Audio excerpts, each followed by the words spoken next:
Did you say yes? Okay. All right, welcome everybody. It's great to have you here tonight. We are going to get started. We will get started by a reverence from Board Member DePhillips and a flag salute and Pledge of Allegiance by our Superintendent, Keith Meekum. And then we will move on to recognitions by our Public Information Officer, Jamie Kent.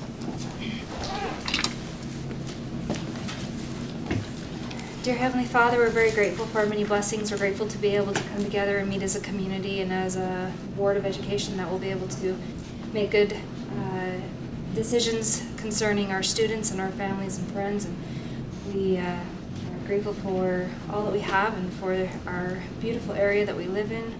And we pray we'll be able to all have listening ears and we can hear the information and understand it.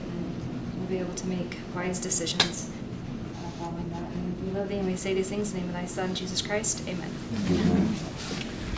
Before we stand, I know you want to stand, but I just, as I've reflected upon 250 years of this great country, my wife and I have spent several hours over the last 6 months looking at documentaries, just learning more about what happened in the early 1700s and 1776 and all the struggles, the wars, the death, the inequities, the running out of native individuals and slavery and all the things to coming across the United States, Lewis and Clark and the Sacagawea and all the way to the West Coast and the East Coast and connecting them and all the struggles. I don't know how this country has made it. But me personally, I'm grateful that it has, and it's an honor to be an American and live here in spite of all of its challenges. My wife and I would just say, I don't know how it survived. I don't know how we made it. There were so many tipping points where it couldn't have, and many brave men and women, it did. And here we are now in 2026, and we get to keep learning and growing and make this country better each and every day. And we're grateful to be a part of that as public education. So let us stand and we'll repeat with me the Pledge of Allegiance. I pledge allegiance to the flag of the United States of America and to the republic for which it stands, one nation under God, indivisible, with liberty and justice for all.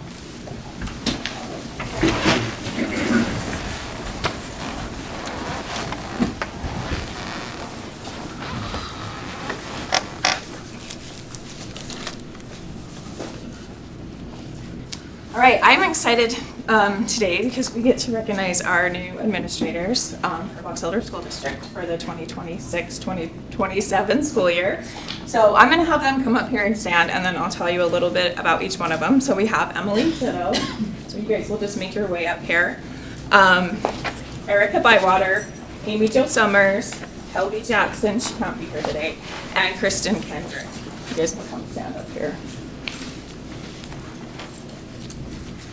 So I did a little bit of math, and between these guys, we have 92 years of service in education. Most of them are done in Box Elder School District. Well, we'll take a clap for that. It's a lot of experience. We're going to start with Emily. Emily's going to be the assistant principal intern at Bear River Middle School. And Bear River High. Oh, and Bear River High. Sorry, I did have that on there. And Bear River High. She's splitting. This is her 14th year. She started out as a reading aide at 3 Mile Creek. She's done a variety of instructional roles. She's taught 3rd, 4th, and 5th grade, and she's been teaching 6th grade ELA at ACYI. She was recognized by our district for high levels of learning with student growth in both RISE Math and ELA. And she was one of the top 10 4th grade teachers in the state of Utah for achieving more than 90% student growth on state assessments over a 3-year period. Her favorite thing about teaching is building meaningful relationships with students and supporting their individual academic and personal growth. Some of the most rewarding moments she has is when she experiences that light bulb moment when students recognize their own potential and realize that they can do this. And she is excited to begin this new chapter. Erica Bywater, You guys should wave so they know. She's going to be the assistant principal intern at Young Intermediate. This is her 19th year in education. She started out at the Weber School District, and then she moved to Box Elder School District. She's worked at Harris Intermediate and Bear River High School.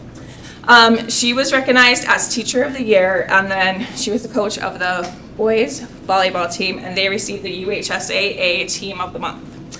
Her favorite thing about education is the students, and she loves watching them find success not only in their learning but also in their extracurricular activities. Most of all, she says she loves helping kids and watching them find their strengths. She's excited to continue learning and to gain a bigger picture perspective of education through the administrative lens. All right, the next one is Amy Jo Summers.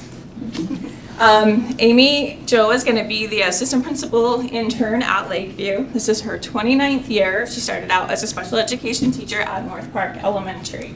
She's worked at North Park, Garland, and then for the past 5 years, she's been an instructional coach at Garland and McKinley. That's where she just was.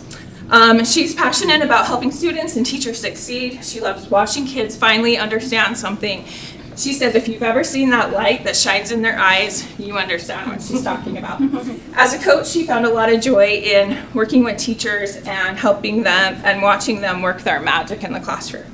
She's excited to get to know the staff, students, and families at Lakeview. She believes no matter where we work, kids all need a few things from adults.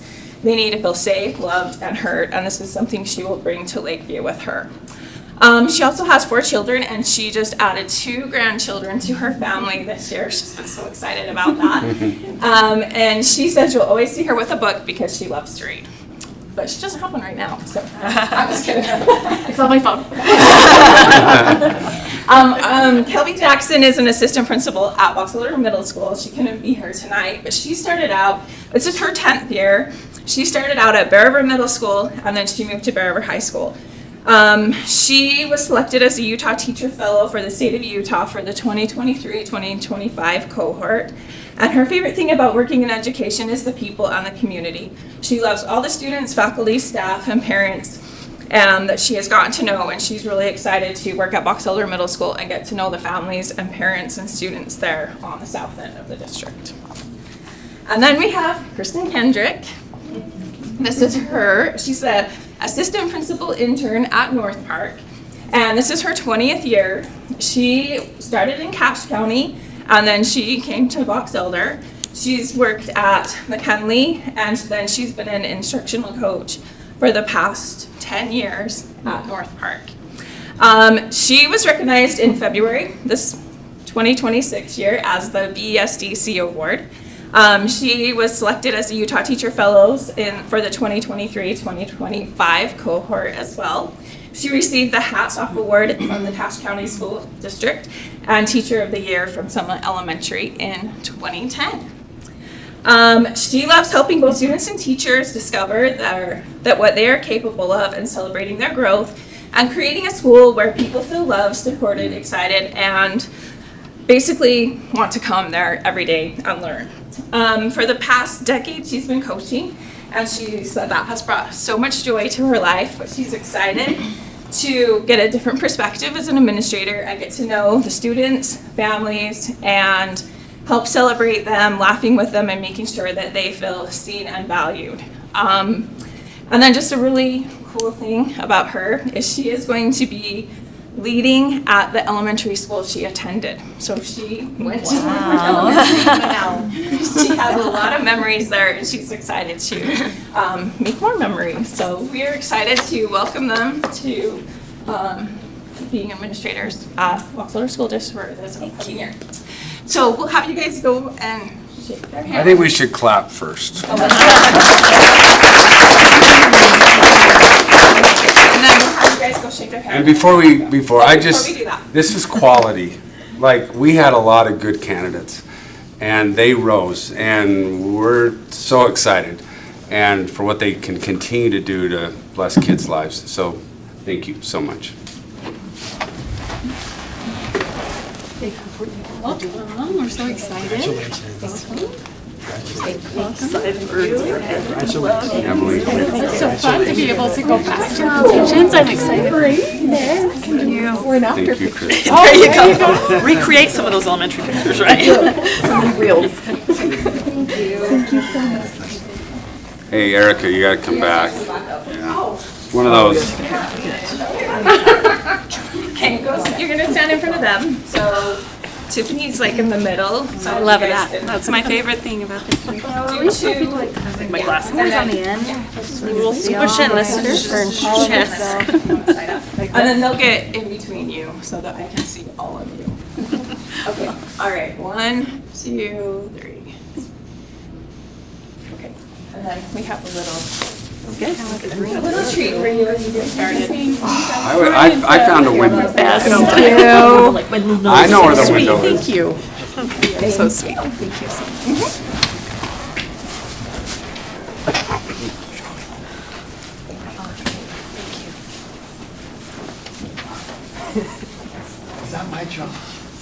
Thank you. Our future is bright in Box Elder School District. We have so many awesome teachers, and I love that we foster this leadership, these leadership opportunities, and you ladies are going to knock it out of the park, I'm sure. All right, we are to our public. Oh, we need an approval of the agenda, please. I move that we approve the agenda for tonight's meeting. I'll second that. We have a motion and a second. All those in favor say aye. Aye. Any opposed? Okay, that motion passes. Now we are going to move to our public comment portion. And there's a statement that I need to read. The floor is open at this time for any resident of the Box Elder County or staff members to address the Board of Education on items pertaining to education and/or the operation of the school district. Participants will be given the opportunity to address the board in the order in which they have signed up. Individual presentations during this segment of the meeting are restricted to a maximum of 3 minutes. I'm not going to read the group presentation because we don't have one. The board will not take final action or have discussion on items presented during public comments unless the item is already on the meeting agenda. If additional study is needed to respond adequately to the questions or comments, the resident may receive a written response. The written response may be read publicly at the next regular meeting of the board. Due to the rights and privacy of the employees of the district, the Board of Education will not discuss specific employee appointments or employment or performance at this time. Questions and/or complaints, charges against particular employees are to be referred to the superintendent for action consistent with law and/or district policy.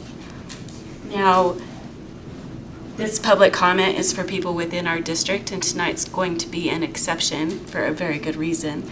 But we have Jenny Earl here, and Jenny is from the State Board of Education, and so that's why she's able to give us some public comment tonight. And represents Yeah, represent- our district. Yes, she represents. I do not represent, but I mean, I'm not a Right. constituent, I'm a resident here, Right. so. Would you like her Thank you. amplified in the room with the mic there? She's Sure. at? Do you want Yes, me here, that'd or be do you great. want me? No, you're That's just, great, you're yeah. perfect. That- I just didn't turn the mic on so that you can have a speaker. And now you should. Okay, very good, thank you. I'll be quick. I'm just gonna share just a couple things we're doing at the state level. Thank you for allowing me to speak just a little bit here. I'm on the Standards and Assessment Committee, and I wanted to share just some of the standards and things we're working on. Number one, math. We're working to roll that out. Everybody should be excited about that. I love math, and I hope that we have just incredible standards, and I hope that once you receive those, because standards are just one thing, the application, the curriculum, and the teachers. That's what makes the difference. And so we're trying to get our standards as aligned with good practice as much as we can, and then we turn it over to you guys to do the rest. So those I'm hoping at the end of the year. Fingers crossed you watched on Friday, so we're trying for end of year, if not sooner. PE standards, physical education standards will be out soon, and for public comment. And so when those come out, if you see those, we'd love public comment on those. Financial literacy will be going out this week for a 30-day public comment. And then, what's the other one? The American Constitution, Government, and Civic Standards. We're hoping to get those back on our next agenda and have those ready so that you can begin to develop the curriculum for next year for the application of those. So just an FYI on that.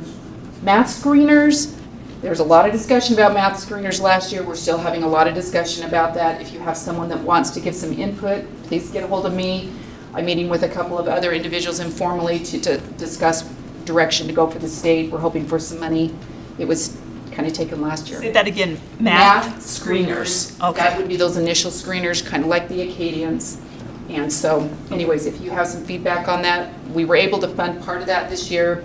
I don't know if your district chose to continue with that or pick another screener. You did. Okay. So next year there probably won't be the money for that. And so we need to decide if we're going to ask the legislature for that. Two more things. Hotline complaints, because I know you guys get feedback when we have a hotline complaint and it comes from your area, we send it back to you. We've put a policy into place that we want you to respond back to us. We're trying to balance that out so it's not excessive for you or time consuming. We may not have got the policy right from the start. We're happy to always make corrections. So whenever we send a rule or something out, we'd always love feedback if it's not, there's something that's not working. And then, yes, 250 years. This is a great celebration. I hope that you're taking that in consideration as you open up the school this next year. So anyways, thank you. It's an honor to represent this community. I'm always open for discussion. I have constituents reach out to me frequently about questions or comments. I always provide information according to the law and according to the rules, and then let them engage with you. I try not to get involved in your local politics unless there's a need to do that. So you guys are all elected and you do a great job. So anyways, thank you for letting me speak for just a minute. Thank you, Jenny. We appreciate the work you do on your end. Thanks. All right, we are going to move on to our action items. F1, our presenter is our CTE director, Mr. Wiley, about a new course.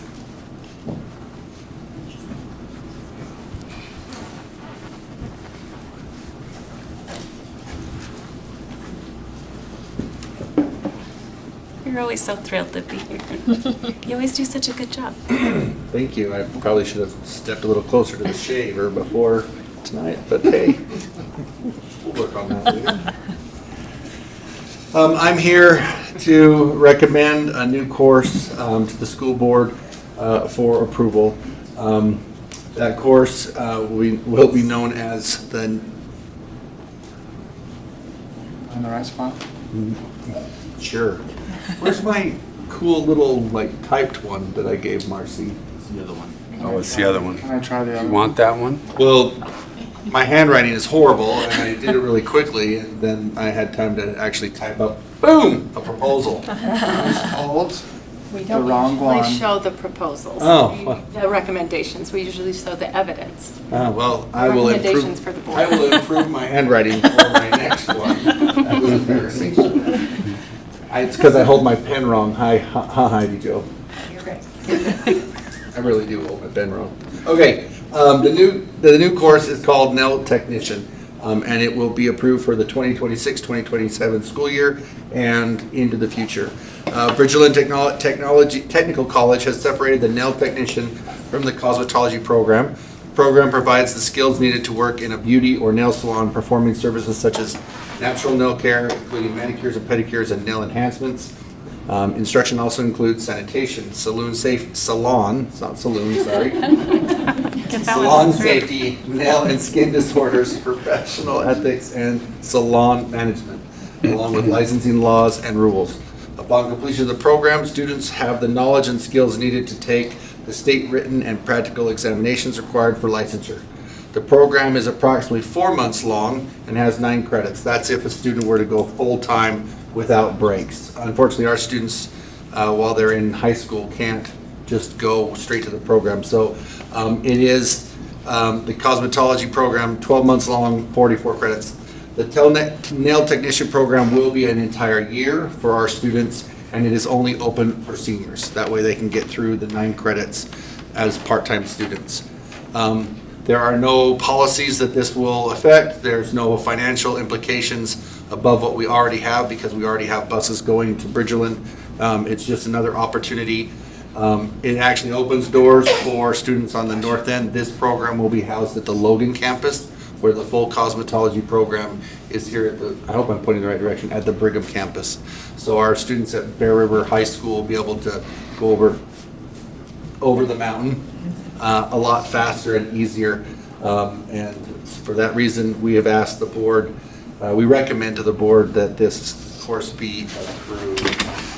We being the committee for curriculum. So it's not really a new course, because it was previously part of cosmetology. That's so correct. They just split it. Does that need to change? Well, I guess it's not really our certificate, so we don't really worry That's about correct. how many credits cosmetology is. Okay, Nope. all right. Going to speak to that too a bit. It came down from a state law. The state law separated the two. Yep.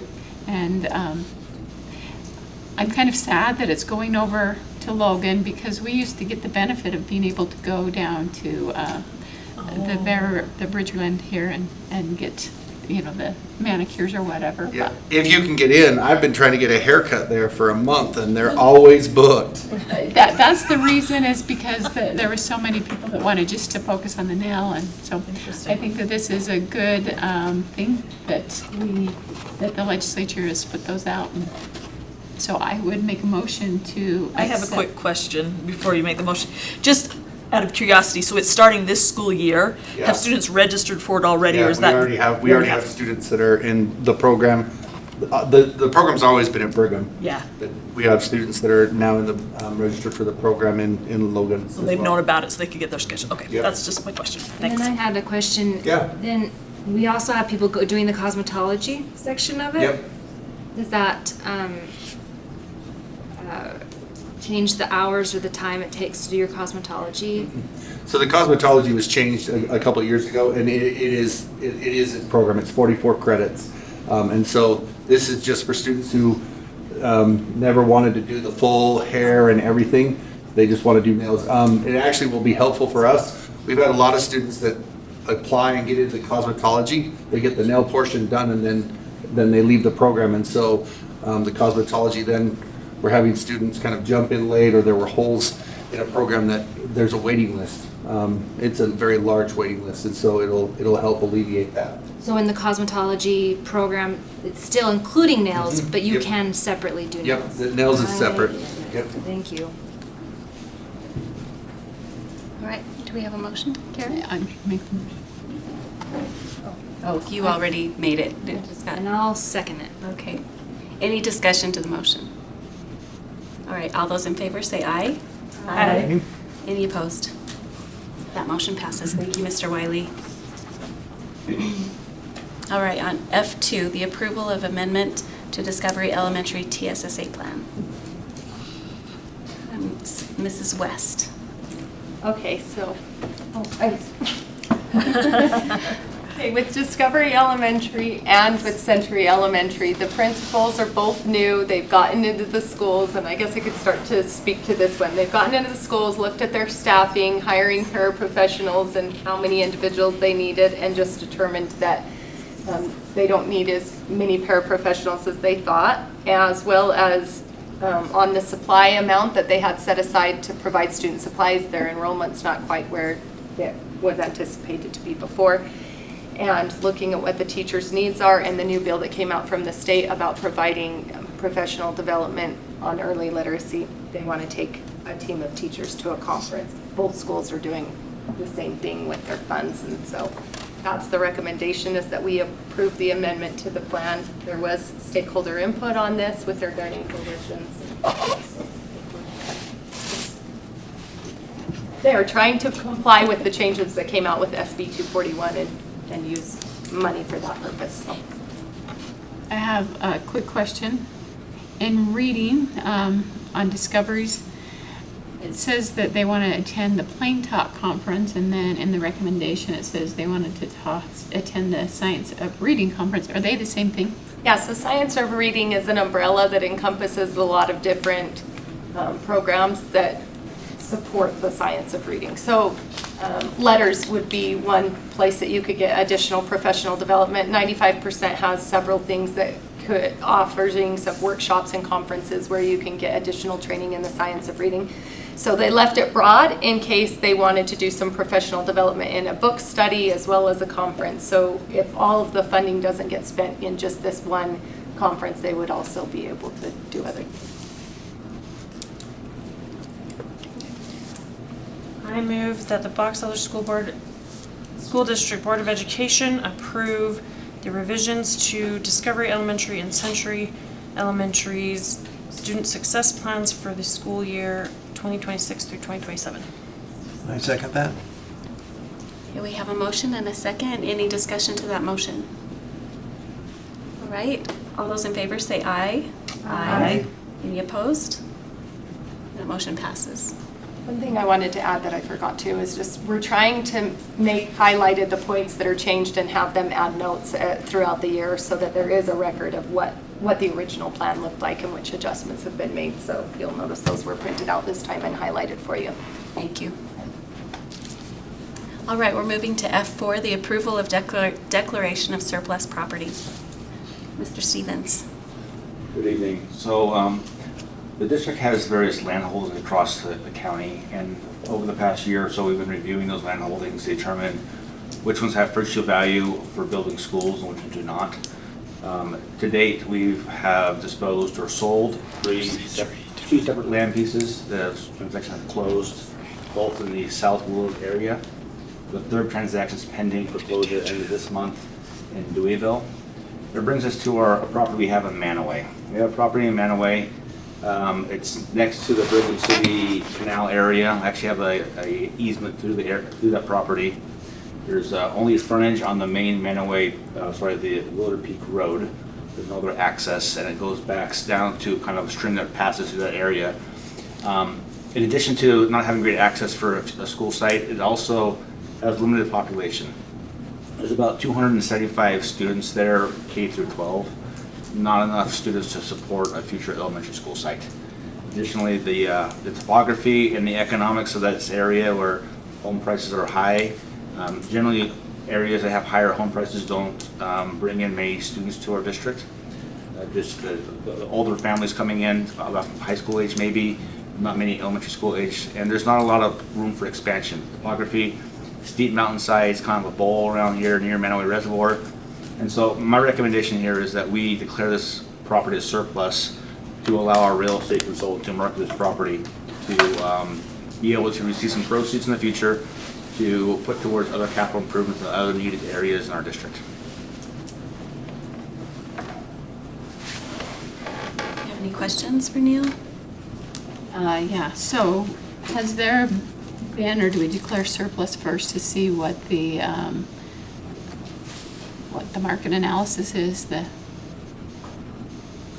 Average raw land undeveloped prices in the county are trending right about $100,000 an acre. It's almost 13 acres, so price is probably right around $1.2 to $1.3 million for this property. But have we had an official market analysis done, or do we do that after we declare it? We have had a broker opinion done by Mr. Zollinger, our real estate consultant. I believe he presented that previously in our closed session talking about this decision. It came in about $100,000 an acre.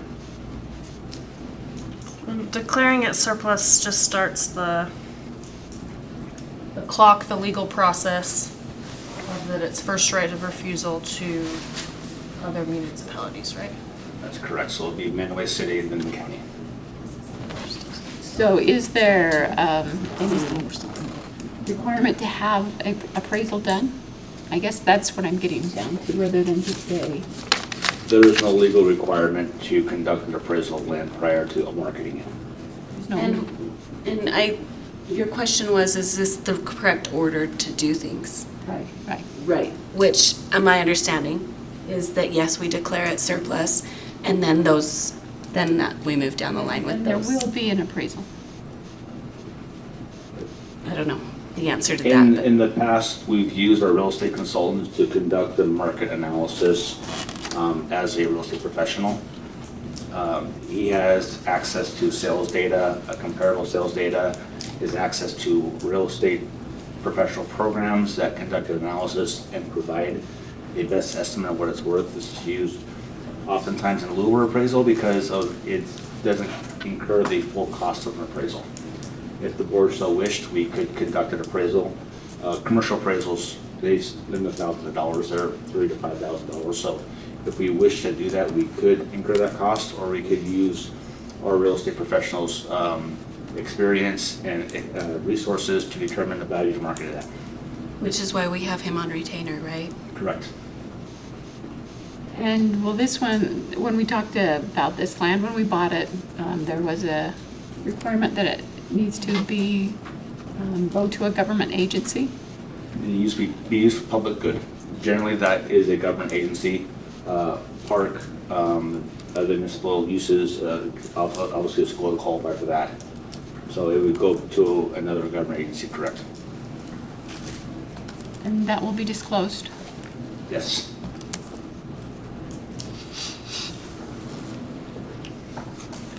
I move that the Box Elder School Board of Education declare as surplus the property located at 400 South Willow Peak Road, Manaway, Utah, 84324, parcel ID 0305900094. I'll second that motion. We have a motion and a second. Any discussion to that motion? All right, all those in favor say aye. Aye. Any opposed? Okay, that motion passes. Thank you, Mr. Stevens. And F5, the approval of cancellation of building contract for high school additions. Again, we started the process of examining and designing expansions to our high schools that would allow us to bring the ninth grade class over the high schools to realign our grade bands to the 9-12 and in those areas, align programs in that are currently at the middle schools but aren't funded for all of the school age students, and have a better alignment of educational resources. We spent significant time designing buildings, designing what we feel is the best use for those buildings while trying to be budget conscious. Given the results of the local petition regarding the lease revenue bond, we don't feel it's wise to continue designing these schools and putting forth effort to have a building plan when we don't have a path forward for financing. So it's my recommendation that we cancel the building projects here as is and not to dedicate more resources to these. Any questions for Neil before we? I have a quick question. I noticed it said that Box Elder High School is 100% complete and Bear River's 40. Do we still own what they've done, or are we giving up rights to all of that? Architectural plans are considered copyrighted, so they're property of the architect, but they're related to us. We can use them. In the future, should we build these schools, we would incur some future costs to architects because they participate in the building process and resolving any concerns with the contractors, change orders, things like that. But we have paid for the plans for the architect's services so far, and they're ready to. Box Elder High has been out the bid. We have a cost estimate. We know what it costs as designed. We just don't have financing to complete that, and only having one high school and one in the district ready does not make sense to continue forward if this is not the plan we're going to implement as a district. I didn't see in here, maybe I missed it, the costs that we have incurred for those. Could you provide those? It's not here in the recommendation. It's about $2.9 million incurred for the Box Elder High remodel, and Bear River we're about $1.1 million at Bear River to date. I guess I have a question, I'm not sure to who, but if not completing the Bear River plans, I'm just curious if that, when we were going, okay, I wasn't on the board when we tried to pass that, right? Pass the 24 Geo bond, right?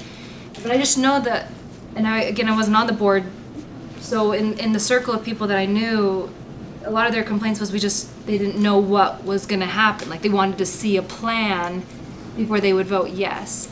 So I guess I'm just curious if it wouldn't be advantageous to I don't know, are we not close enough to, how far off are we? Like, how much would it cost to finish? There's probably another $1.2 million of work to do to bring it to 100%, be ready for bid.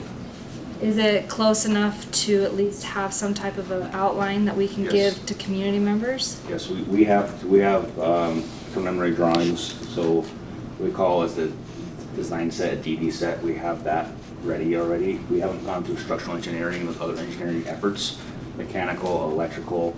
A portion of structural has been done. We have the base design down. The reason we're not, I think it's wise to proceed with the engineering is because building codes change every 3 to 5 years. And so you could go through a design set, have it ready to go. If you don't build in 3 to 5 years, you're now going back to redesign and recheck codes, make sure up to standards. And every time those codes get revised, they always add more requirements to them. And those requirements oftentimes are very costly, especially in the energy code where installation and what we call R values. Additionally, the electrical code is always adding additional efficiency requirements. There's, in the future, there may be a requirement for renewable energies in all buildings being built, commercial buildings. So that mean wind power, solar power be required along those buildings. So to embark on something now with the unknown requirements in the future to do that redesign work, I don't think it's really the best interest of the district. Okay, so that makes sense. I just wanted to clarify that we have enough to present to the public if we were to go forward to promote this again in the future. That's correct. Probably one of the last meetings, design meetings you attended, or I attended, would be what we have. And you can remember, like, that gave you where rooms would be and. Floor plan. Yeah, floor plan, the floor plan. Outdoor So- renderings. And the outdoor renderings, I think that's key too with, yeah. Renderings or elevations, so we have a front, a side, a back, a top-down view where buildings would be at. Yeah, okay. I can maybe just add something here. Obviously, we went out for a geo bond for $220 million, and that was adding on to the high schools, grade configuration, making Harris and Young Intermediates elementary schools, which would have displaced North Park and Lakeview. That was all part of the 220. And building 2 middle schools. That plan obviously was too big and too expansive, and that bond failed. Then we tried lease revenue bonds, shrinking it down to $140 million with the idea that we could still add on to the high schools. We wouldn't necessarily replace the middle schools, but we could get some elementary relief as well. And again, due to the signatures gathered, that plan is off the table.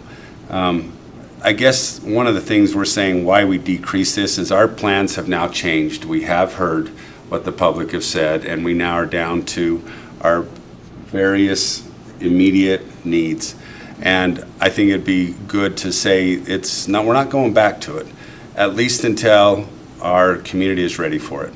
And and it may not ever be the priority of the community to say 6, 8, 9, 12. It may just say, we're just going to get Box Elder and Bear River Middle replaced and North Park and Lakeview replaced. Those 4 older schools built in the early 1960s.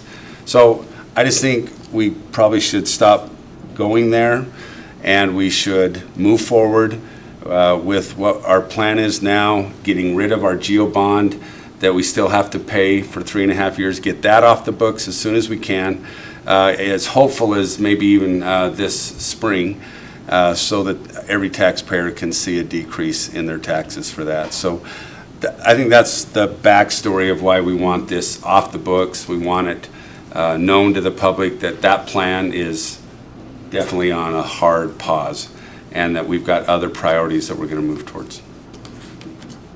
Thank you for pointing that out. And to Stephanie's comment, I don't think Stephanie and I were the only ones who received feedback from public members that said you just didn't have a good enough plan. We wanted to see schools, what they were going to look like.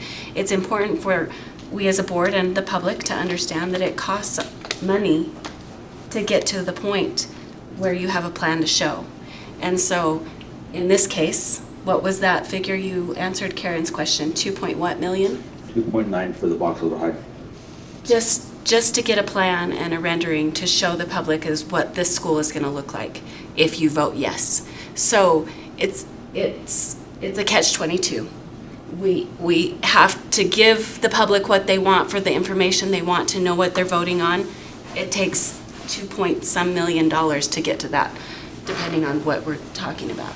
So I love that we have what we have, and we're putting it away. We're putting it away for now because we listen to the public. We're on Plan C because we've been listening to the public, so, or E or D or whatever.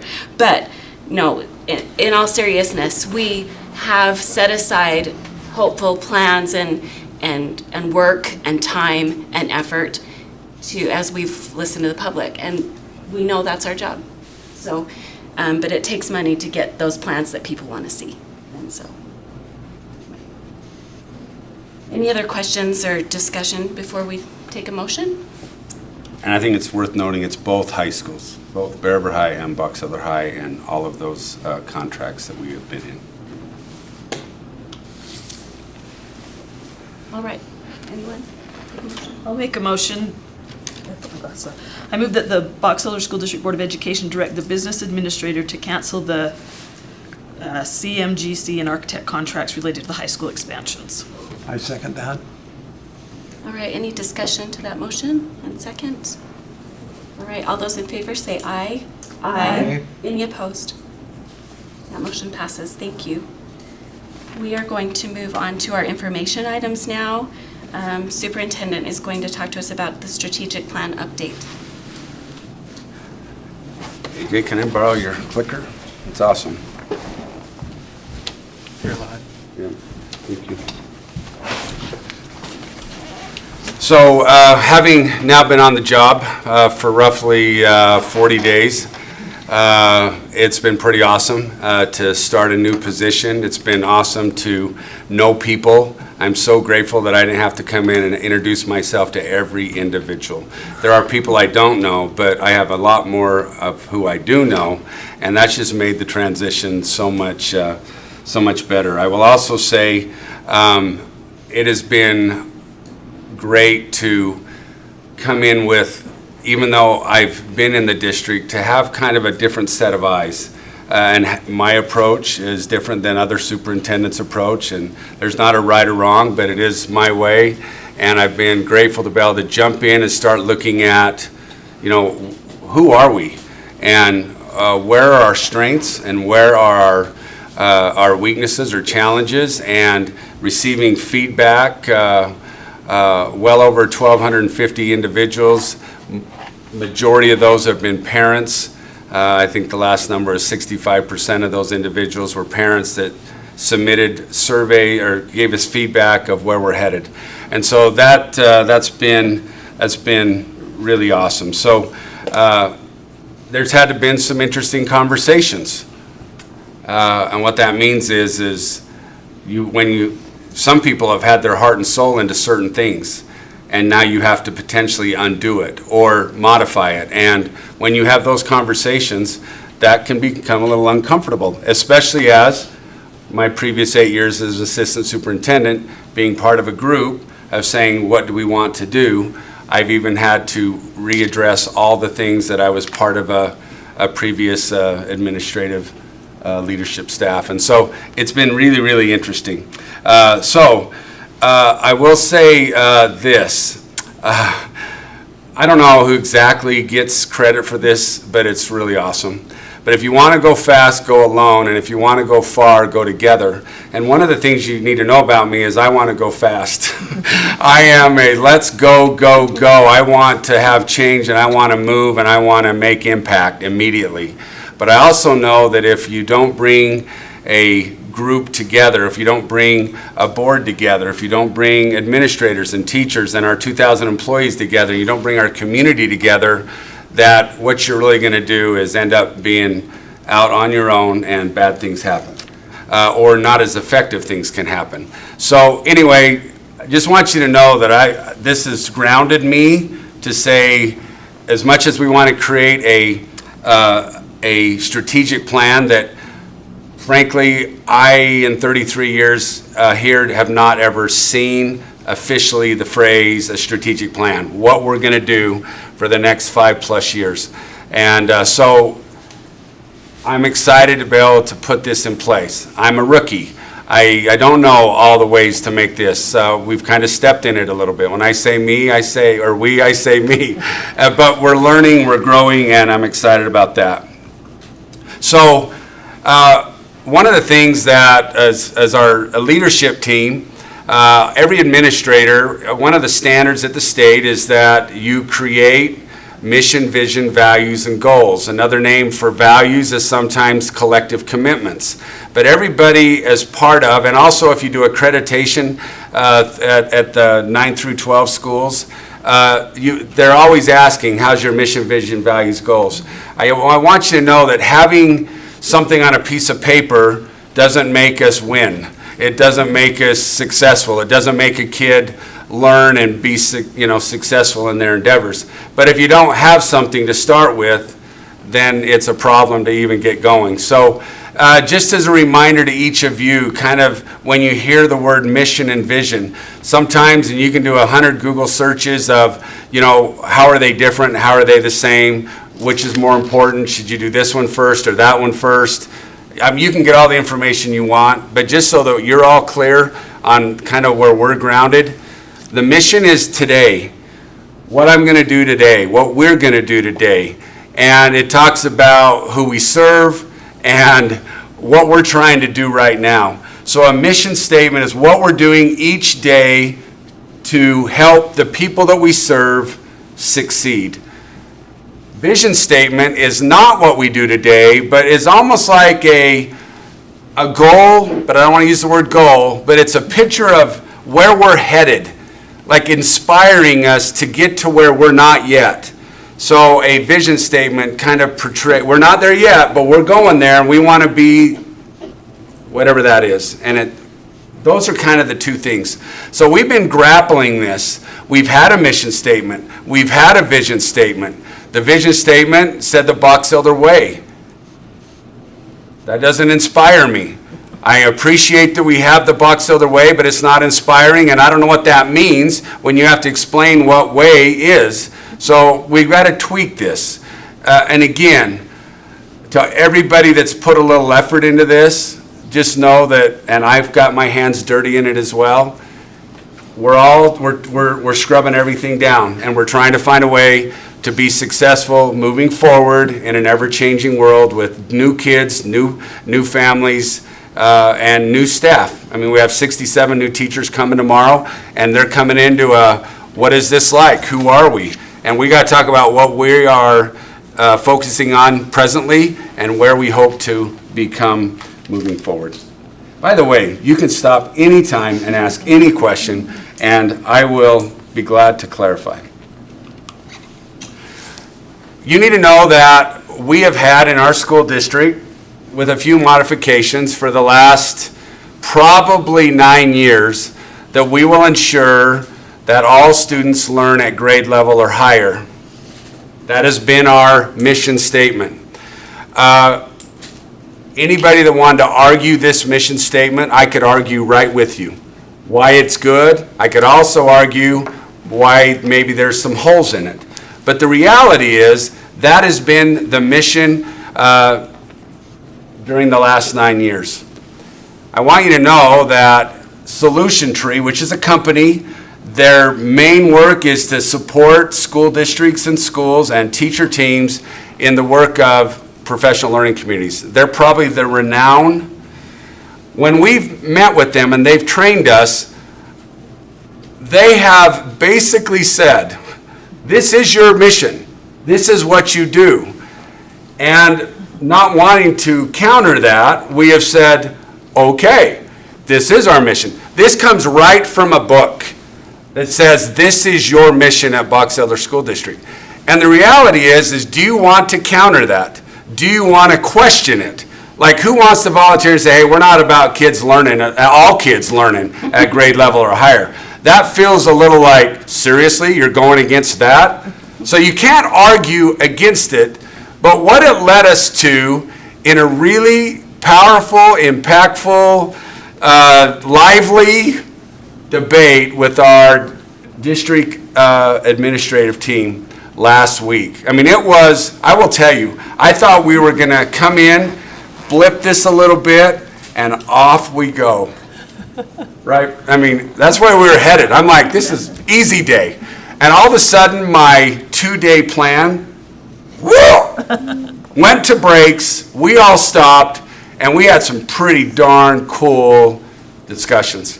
Can you explain who's on the district administrative? So all the district directors, Heidi Jo, AJ as assistant superintendents, all of our directors, executive directors, all of our administrators, all the assistants, the principals, the interns.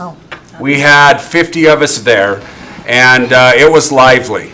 No one was hurt, no animals were injured, but we were lively, and it was pretty good to kind of take the gloves off just a little bit and say, pull it back and say, what do we believe? Because it's what we are, and lots of good points will come up. So I hope I can explain this just a little bit. So, it's hard to see, I know, but We got it here too. we will ensure that all students learn at grade level or higher. Questions started showing up. Who is we? I understand we is us, but we can't just be the teacher team, the teacher. And so this idea of maybe we should be more together. Together we. It's a bigger group of people, of a commitment that we will do this.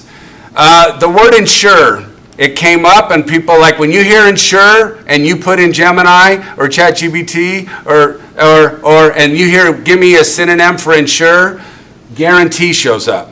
I will tell you that some of our teachers, if not all, are like, I'm guaranteeing this. And so as soon as you don't, there's this sense of, I'm not good enough, I messed up, and every day I'm lying that we're ensuring. So the word ensure, although it's in solution tree, and although we want to never, ever, ever take any kid out, ensure is a word that was hard for people. Solution tree has it in there. They sell books and they do great jobs for PLCs, but that word became harder to listen to. The word all means there isn't anybody that we're not going to touch, but the topic of each is still all, but each is personal. And I believe in 2026, and through the feedback, there needs to be this individual touch, that my kid is an each and not I'm part of an all. So that word started to come into play. Whole child, are we only about learning at grade level, or is there anything else we do during the day that helps kids become something more?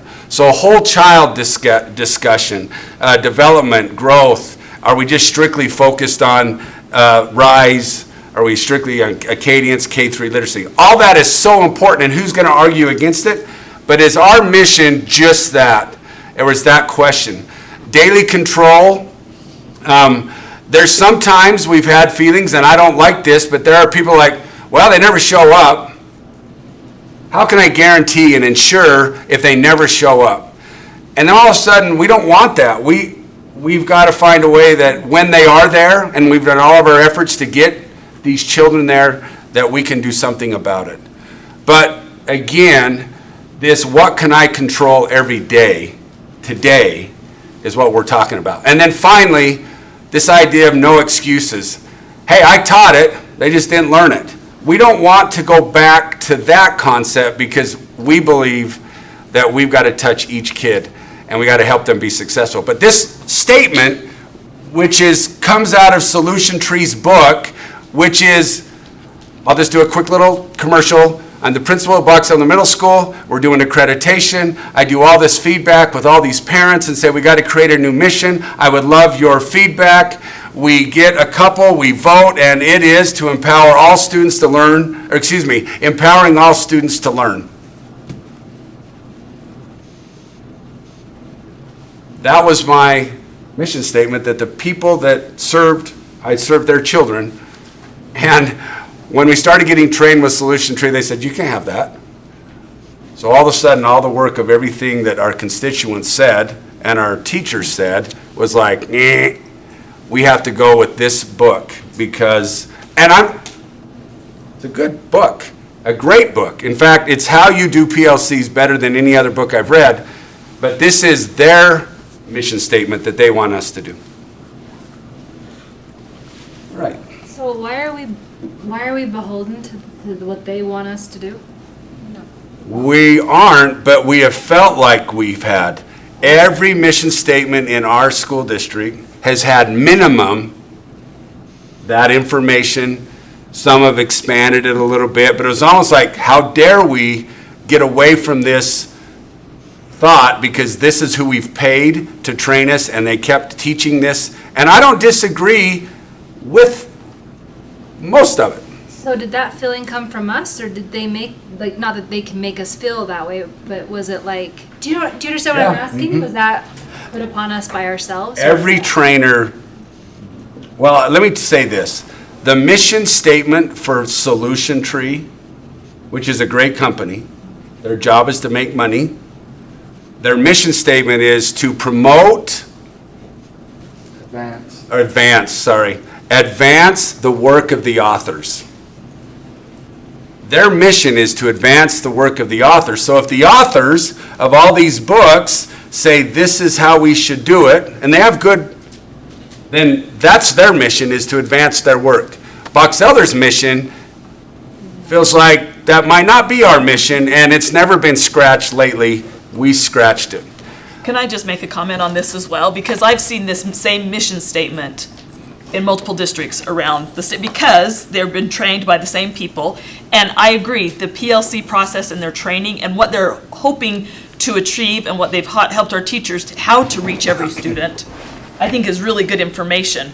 But again, I think it comes back to like, well, if you take away like, you don't want to say all students, like how dare you? Who do you want to leave out? Yeah, exactly. Yeah. So I think that's why it's kind of defaulted to this, is because nobody can say it better or nobody's had the time or interest or whatever, and they like all the rest of the stuff that, anyhow, that's just my. So I will state something that Julie just said. There's not a lot that actually have this, but one that's really successful is Washington School District, but they call it their vision.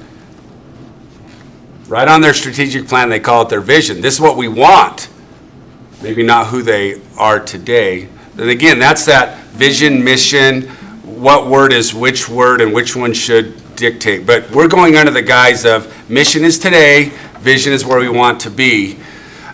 We did, once we kind of pulled back all the layers and said, hey, anything goes, these are our top vote getters. Kind of interesting. My personal favorite is that number one. That's one that I personally believe in strongly. That we'll do whatever it takes to help every student learn, grow, and succeed. Because I can control that every day. I will do whatever it takes to help that kid learn, grow beyond what they think they can, and succeed. Now, we can get into lifelong, but that starts feeling futuristic. It might be more vision. But there are so many good things that were created by our administrative team, and we have not narrowed this down to anything yet, but we have gone from,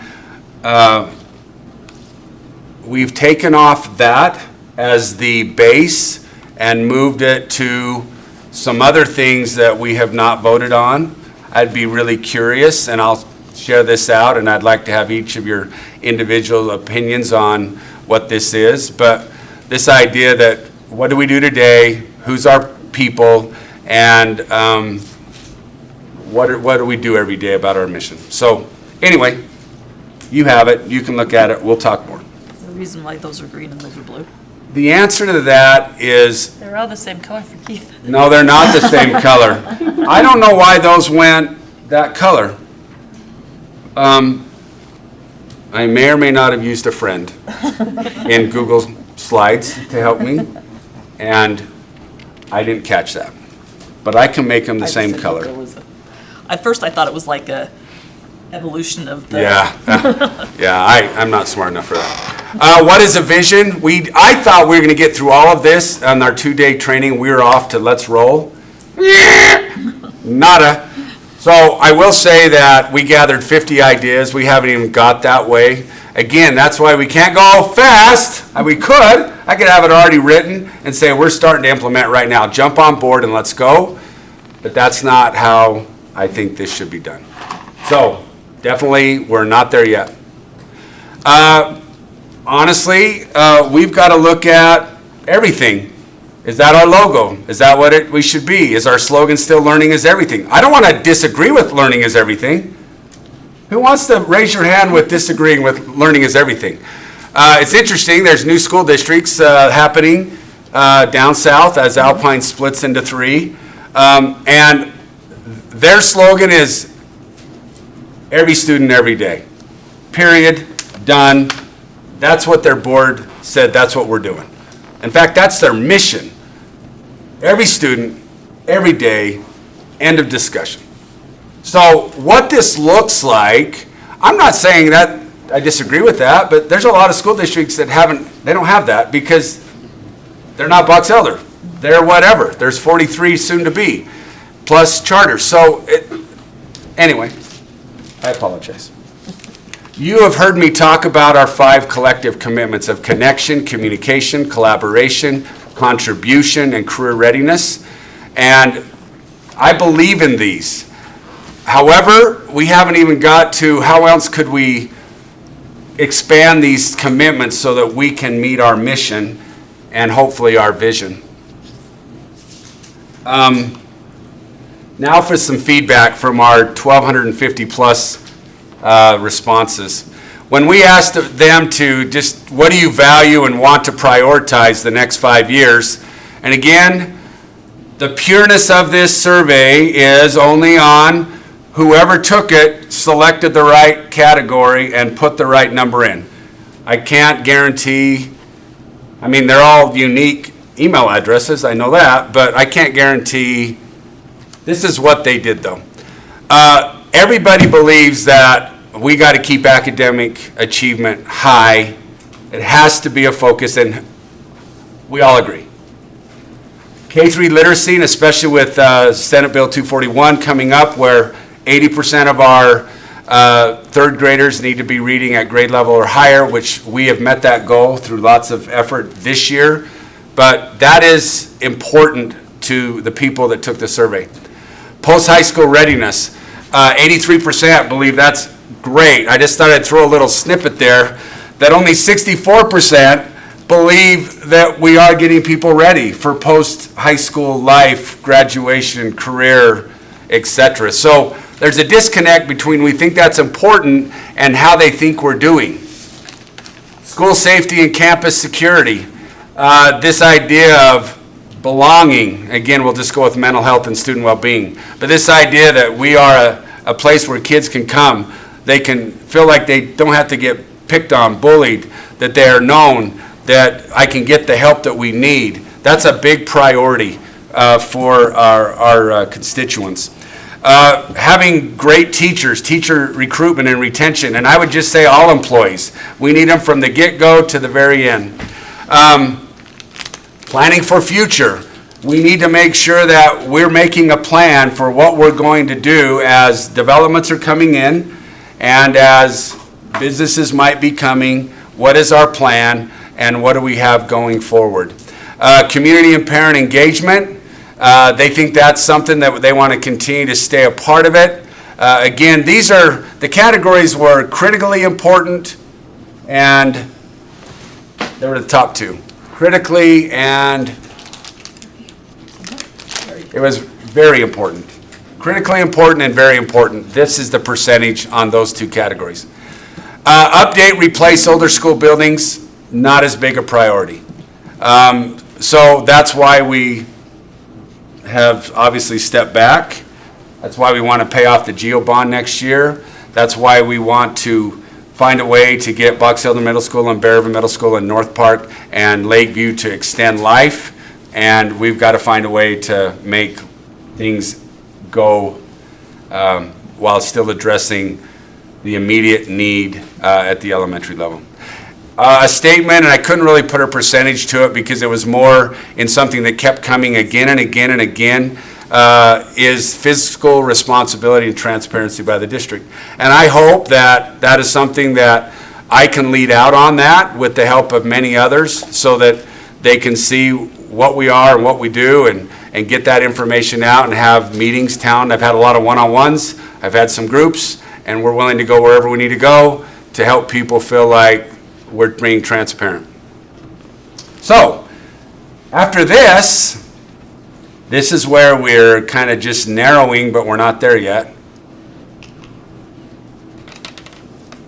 At some point in time, we have to narrow our approach to say, what can we focus on the next 5 years? And maybe it's more than 5 years. I don't know. I'm not saying I'm leaving in 5. I'm just saying after 5, you probably ought to say, how did we do and what do we need to tweak? Because things change in 5 years. All you have to ask is what happened in 2020 wasn't part of our blip, but it did. So when you start breaking down academic achievement, college and career and life readiness, belonging, wellness and safety, talent and operations, this is just stuff that kind of showed up. I haven't even shown anybody on our leadership team this slide. This was just a summary of things that I learned through the surveys of things that might be areas. We're going to have to refine this, get it zeroed in, and again, your feedback on these, and maybe 4 areas are too many.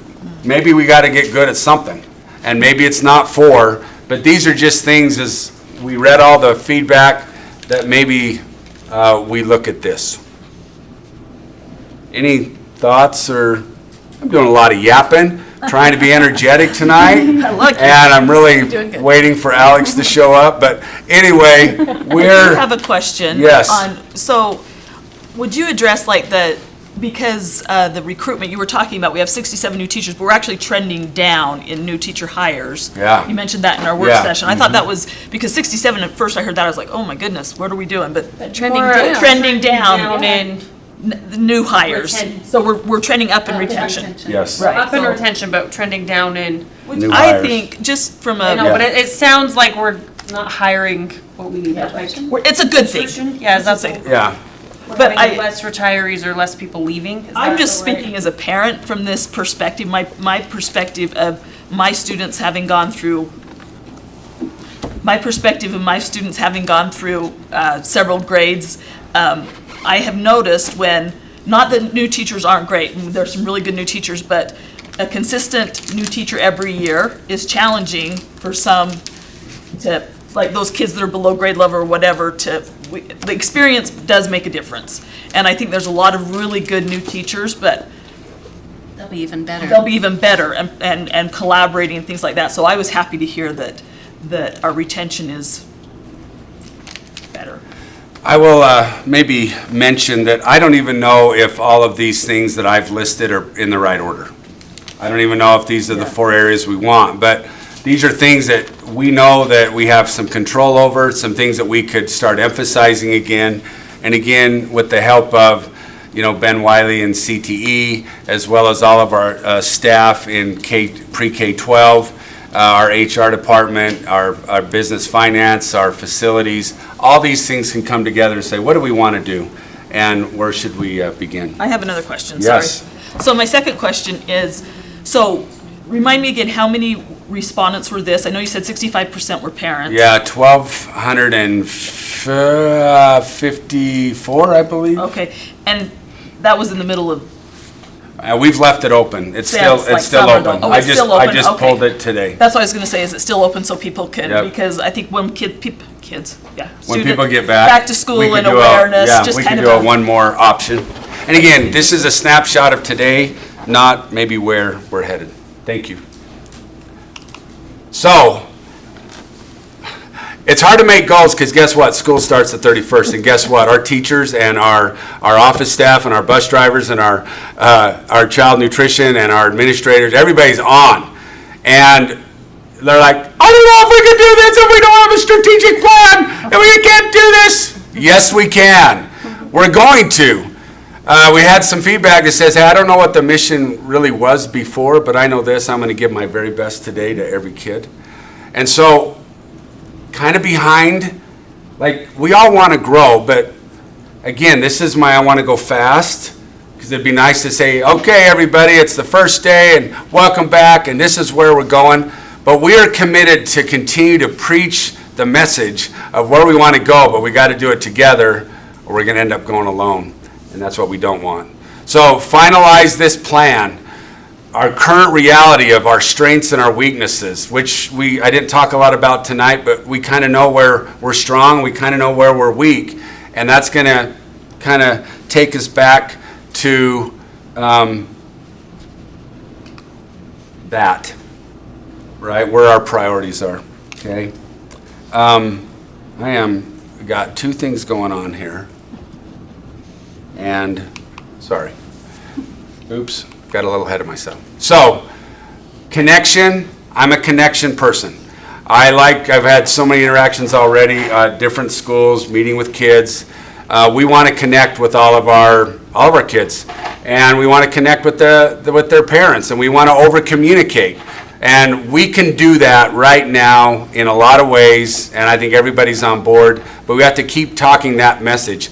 A good friend of mine said today, when you have interactions, especially with parents and other community members, one of us are getting paid to have that conversation.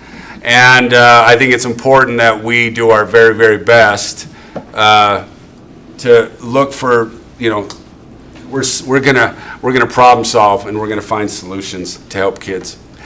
PLCs is not going away, even though we just destroyed Solution Tree's mission of ensuring high levels of learning for all students. We believe that all kids can learn, and each kid can learn. I don't know if each kid's gonna get to above, but we're gonna do everything we can, whatever it takes, to get them there, and we're gonna keep focusing on that even this year. As we have our early out days, as we have our team meetings, we're going to continue to improve kid by kid, day by day. And finally, a little phrase from my coaching days. I have to give Stu Morrill from Utah State a little, that a kid, but every day and every way we're getting better. And we have to get better every day in every way.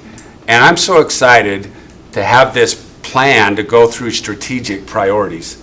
I don't know what the best way to hear your feedback is, but I want it.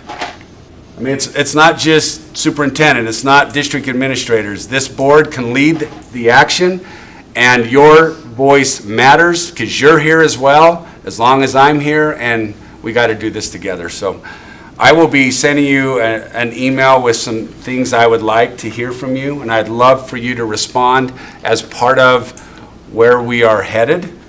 And my last favorite slide. So are you saying that to the community members or to us? You. I want to know what you 7 believe in.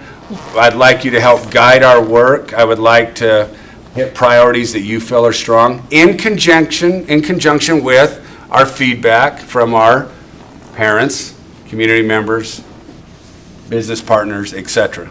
But this is the Board of Education. Our job is helping kids, and your feedback is really, really important because of the positions you hold.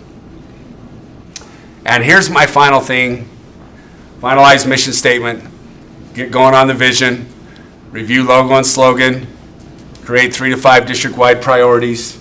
I just listed 4. We may need more, we may need less. And I guess from you is what comments or suggestions do you have for me right now as we make next steps?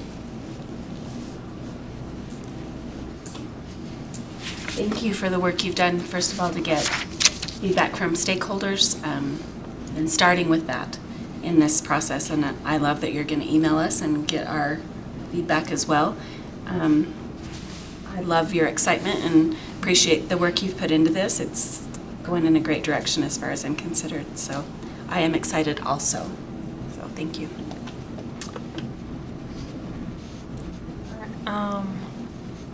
I would move that we table agenda item G2 until our representative from Zions Bank arrives. So is that what so we would go ahead and, if you have any. If anybody else has any Yeah. feedback, or email me, text me, call me, I'm ready. All right, so that was a motion to wait until our representative from Zion's Bank, Alex Buxton, thank you. I was couldn't gonna say remember his last Burton. names. I was going to say Burton, I knew that wasn't right, arrives, and so we could move on to G3 and G4, but we have a motion. Do we have a second? I can second. Any discussion to that motion? All right, all those in favor say aye. Aye. Any opposed? Okay, let's move, thank you. That passes. So let's move on to G3 for our monthly financial report. Mr. Stevens? Thank you. Okay. Yes, thank you, AJ. So this time of year, we're in between financials. We started we have 1 month under our belt in the first month of the financial year, which is July. However, not much goes on in July, and the reason is because there's not people in schools. We don't have paraprofessionals in schools. We're not serving lunches.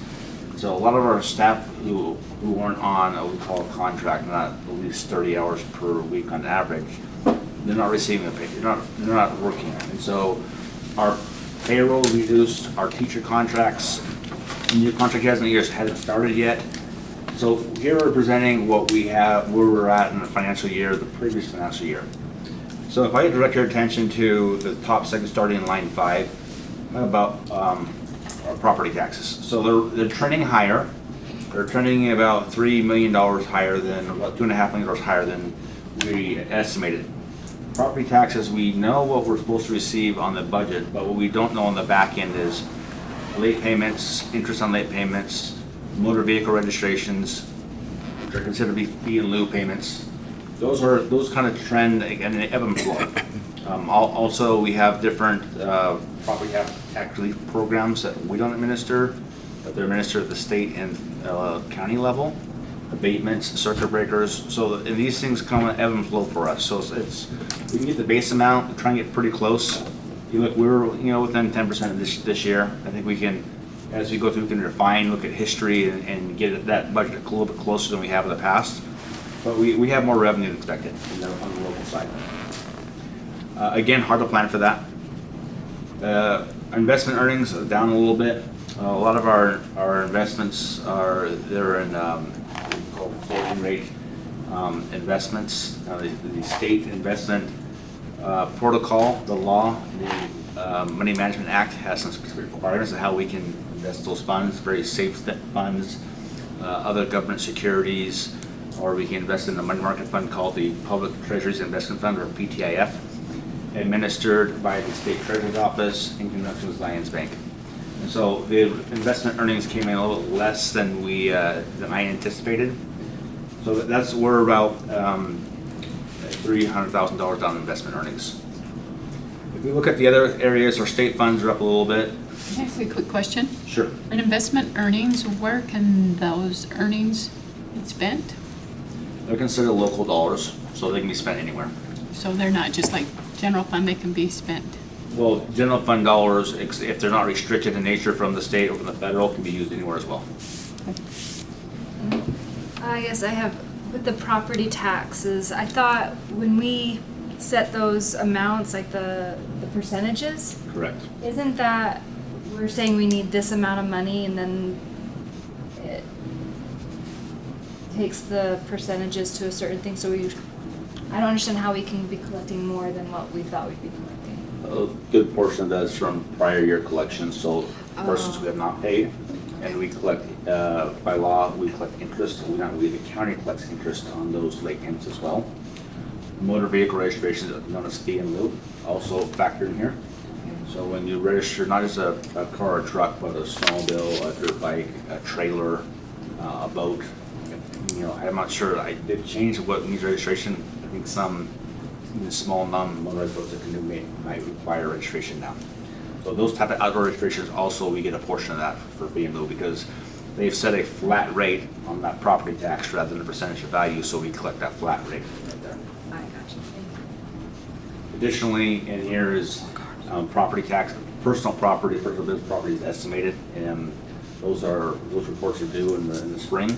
So we estimate a value now. The actual reports and payments are due in the spring, so we're usually 8 months ahead on the estimate, and those may have some ebbs and flows as well. So you're right, we have a guarantee for the real property and centrally assessed in those, but we have other payments coming in from other forms, not tied just to that. So moving on to our state revenue, there's various different grant programs and different programs administered by the state board that aren't included in what we call the minimum school program. They're additions.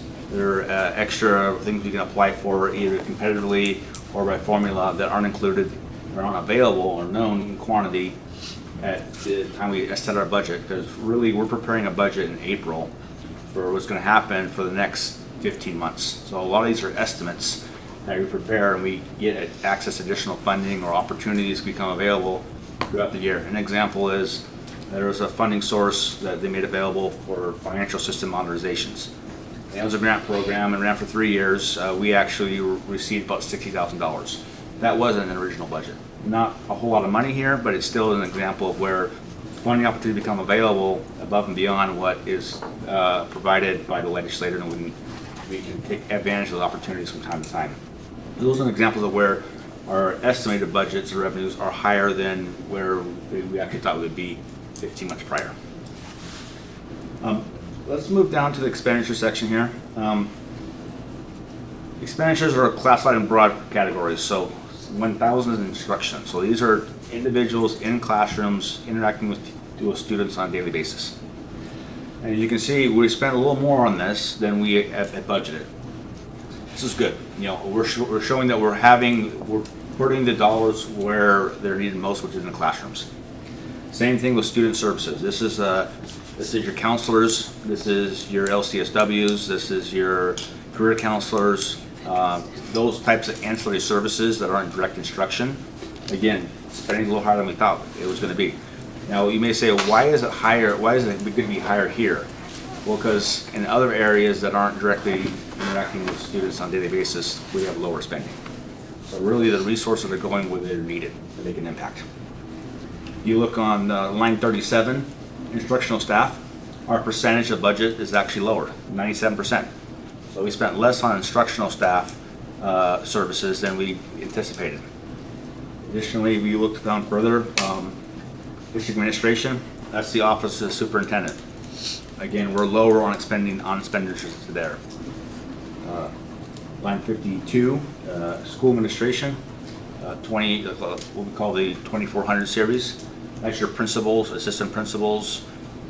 We're also lower, we're at 94%. The business office is my office, our staff, payroll. Also, we're lower than the budget. You can see as we go through here, we're actually spending less in these other areas than we anticipated, but increasing spending in the areas of instruction. A good portion of that increased spending is related to the legislator last year graciously provided us with a one-time stipend for our educational support staff, called ESPs. And so we had about $1 million of bonuses we were able to allocate to these staff members. So that's one reason why you're seeing increased spending in these areas. Any questions here? Okay. Those are the highlights I have here. Overall, we're within our budget. We have maintained a good fiscal responsibility, and this is what we've been spending on is consistent with the budget's been established in prior times. Any questions for Neil? Okay, thank you, Neil. I appreciate that. Well, okay, I have one Okay. random question. So the teachers that do, they work for 9 months, but their pay is spread out over 12 months. Correct. But so it starts July 1, no? Their first paycheck is at the end of August. It's in end of August, but I know they're paid in July. So was that from the previous year, but in this year's budget? No, prior school year. So in accounting speak, contracts are amortized over 12 months, even though they work 9 months. So if you have, let's say you have a $60,000 contract, you're gonna get equal payments starting in August for $60,000 all the way through the following July. So July 30th is the last payment. Yes, it occurs in the new fiscal year, but in accounting speak, we accrue it backwards to make sure it's included in our prior accounting records. Okay, thank you. All right, any others? All right, let's move on to G4, board committee reports. Does anyone have anything to report from a committee you're sitting on? I just wanted to make it a plug for the Boys and Girls Club. They're having a golf tournament on September 25th as a fundraiser. So if you like to golf, they would love your participation. Is this their first golf tournament? Have they done it before? They've done Okay. What day was it again? What's the date? One more time? September 25th. I haven't looked at July financials, but September 25th. Last month in our board, or the work session, we were asked, I think it was Karen and I were asked to talk to our community members about how we can better. Yes. What it? Thank you. You know what I'm Outreach? talking about? Outreach, community outreach. Thank you. Well, I did reach out. Tremonton they've cut up Tremonton into 4 sections, and so there's 4 committees that meet over each section. I reached out to the person that's kind of like the chair of over all of them, I think, and she let me she invited me to one of their meetings, and I went, and they were very encouraging that if one of the board members could come to once a month and just their idea, as the group that was there, we talked about just having the people in the community submit the questions to their person, and then they would pick which one was probably the most prevalent with everyone, and then give it to us a week or 2 in advance, and then we can work out our answers and then go to this meeting, and they would let their all 4 groups come to one meeting, so we don't have to go to all 4, and then we could then update or answer those questions just to have that as an outreach. And anyway, I feel like it's a really good opportunity. They did reach out, and they have invited me or whoever we want to go to this next community meeting on next Thursday. So a week from, is today Thursday? Today is Wednesday. Is today Wednesday? A week from tomorrow. Yeah, a week from tomorrow. So it's not always on Wednesday. That's good if it's on a different Or maybe day. it's on Wednesday next week. I'm sure I will look that up right now. But it is next week. It's next Wednesday because it's right after, starts at 7, right after the back to school night. Okay. So are you inviting the whole board to just be able to do that?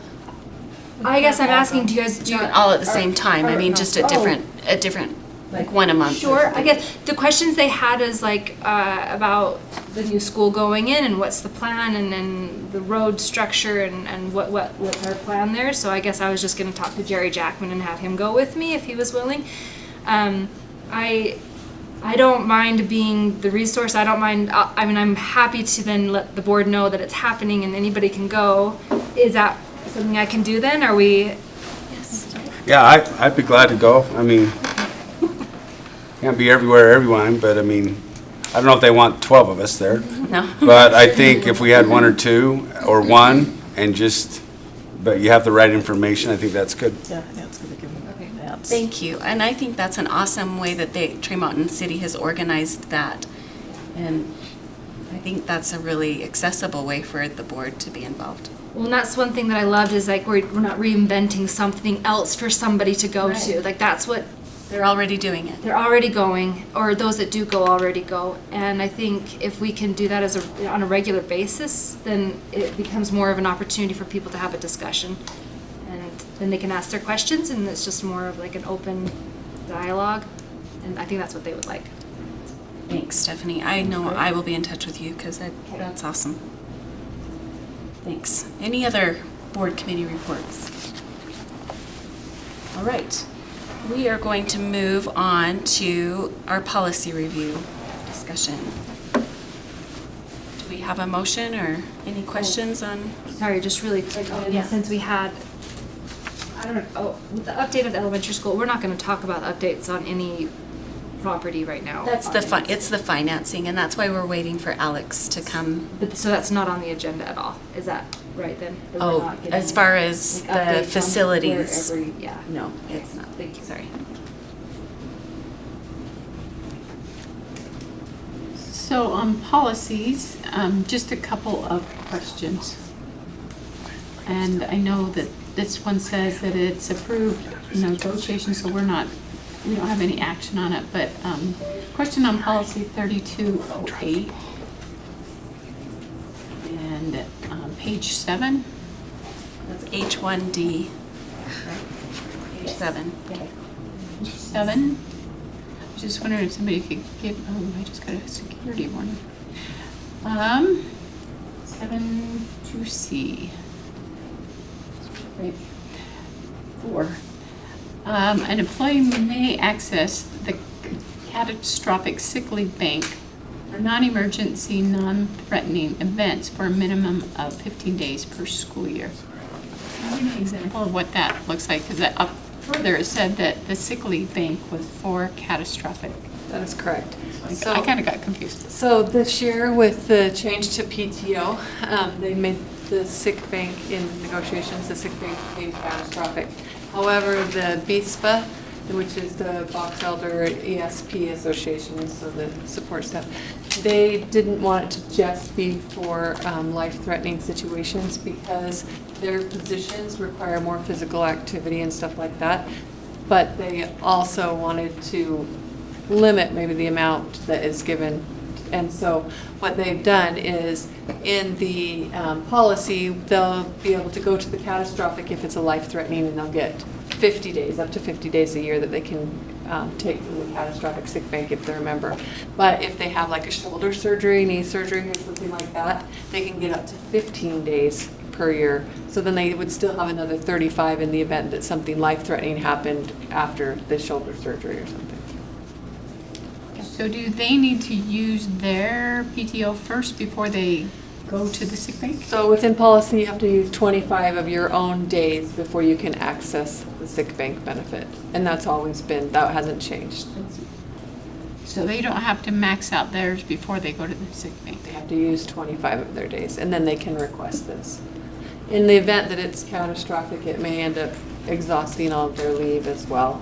But if it doesn't, and then they have some for like ongoing cancer treatments or something like that, because that would be a life-threatening event. Okay. That was my question on how that would work. Okay. And then, just maybe a suggestion on policy 2032, page 2F.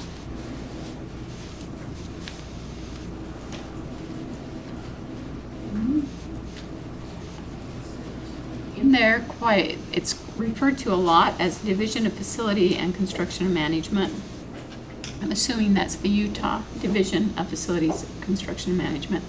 In the next policy, 2034, it specifically names that Utah Division of Facilities and Construction Management. So just to be consistent and maybe give a little bit more clarification, adding the word, or maybe putting that in the definitions part. You don't have to add it all the way through, but just adding the word Utah in front of Division of Facilities, Construction and Management. In 2032, correct? In 2032. Yeah. For example, in page 3, number 1, it just refers to it as the Division of Facilities and Construction Management. Later it just says the Division of Facilities. And later it just says the division's requirement. So it's referred different ways throughout the policy. So maybe just putting it in definition and then just bring it to the division or whatever, just so it's the same all the way through.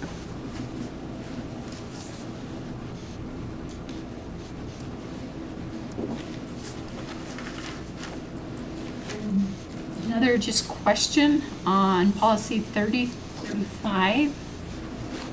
It says that volunteers, I'm going to pull that one up. H2J. What page?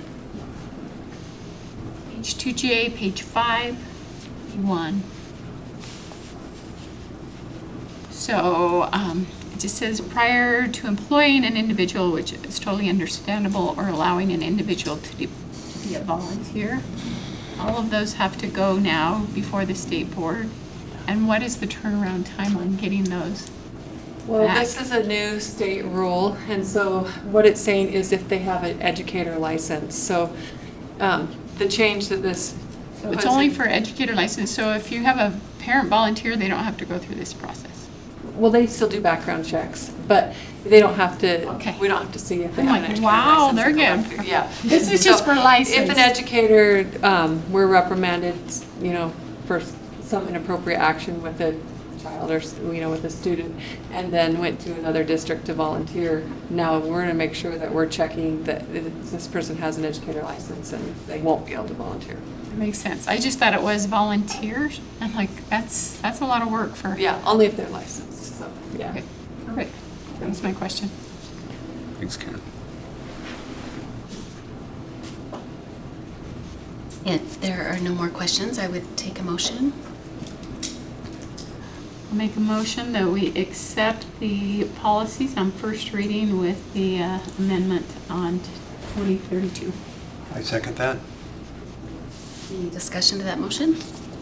All right, all those in favor say aye. Aye. Any opposed? All right, that motion passes. We'll move on to second reading. First and second reading. I've had several people contact me about the student use of electronic devices. So I just want to make sure that I understand that as we talked in our, I think it was our work meeting last time, you said, I think you said that there won't be any changes at the high school level to what we kind of did last year. Is that right?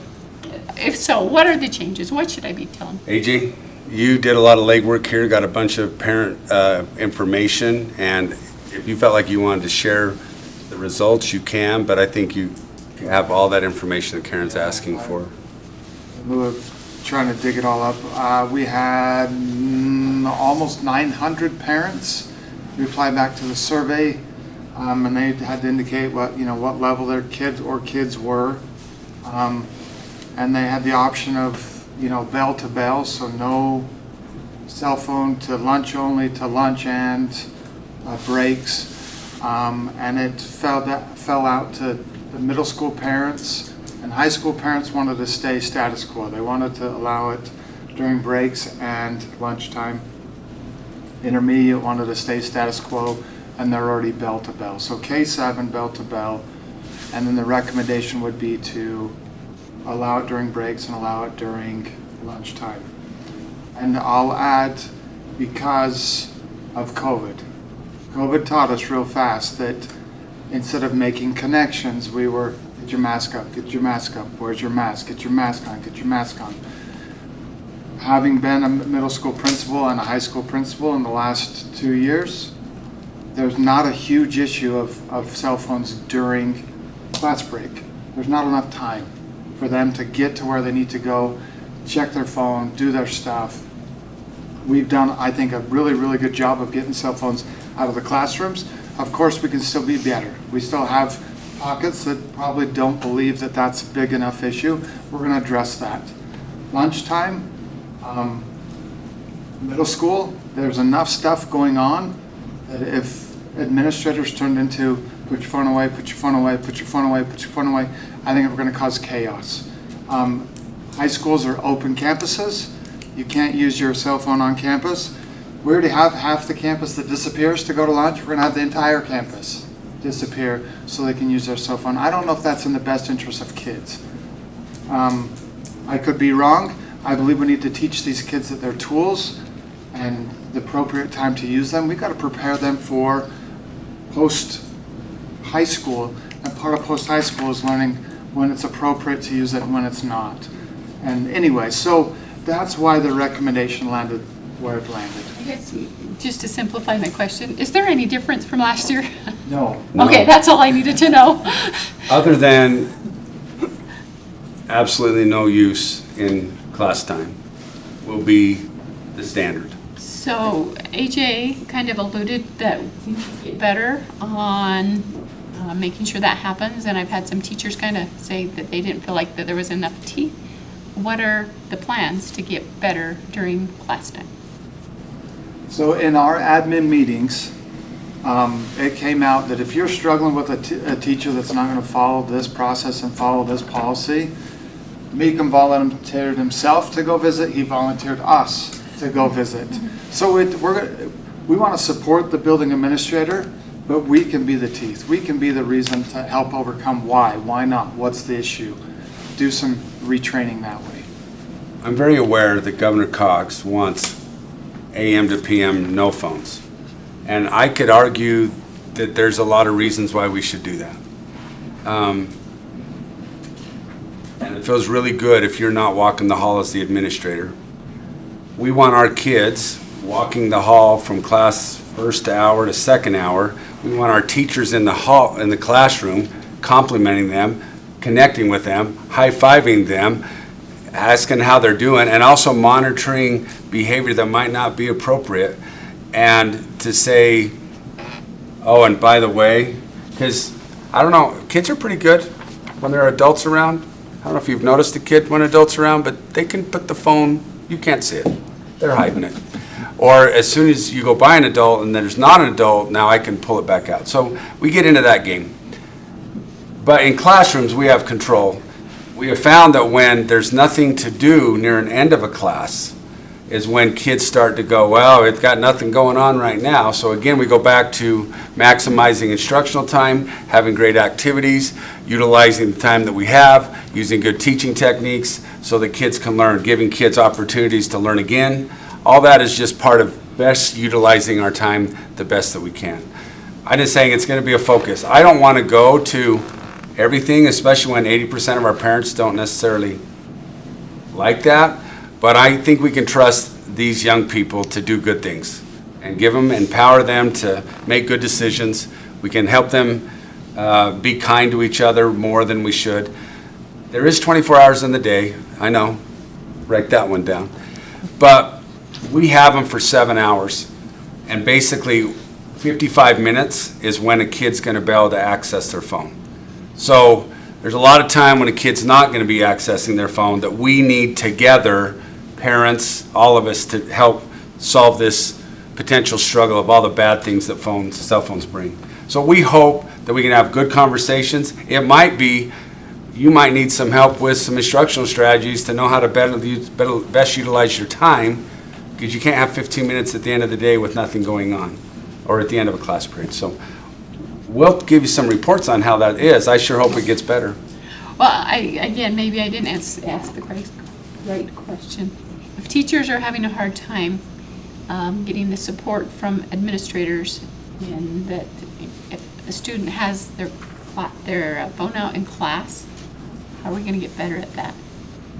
Well, first of all, if a teacher doesn't feel like an administrator supporting that, we're going to have some conversations, because they're on board. They want to. In fact, they want it tighter.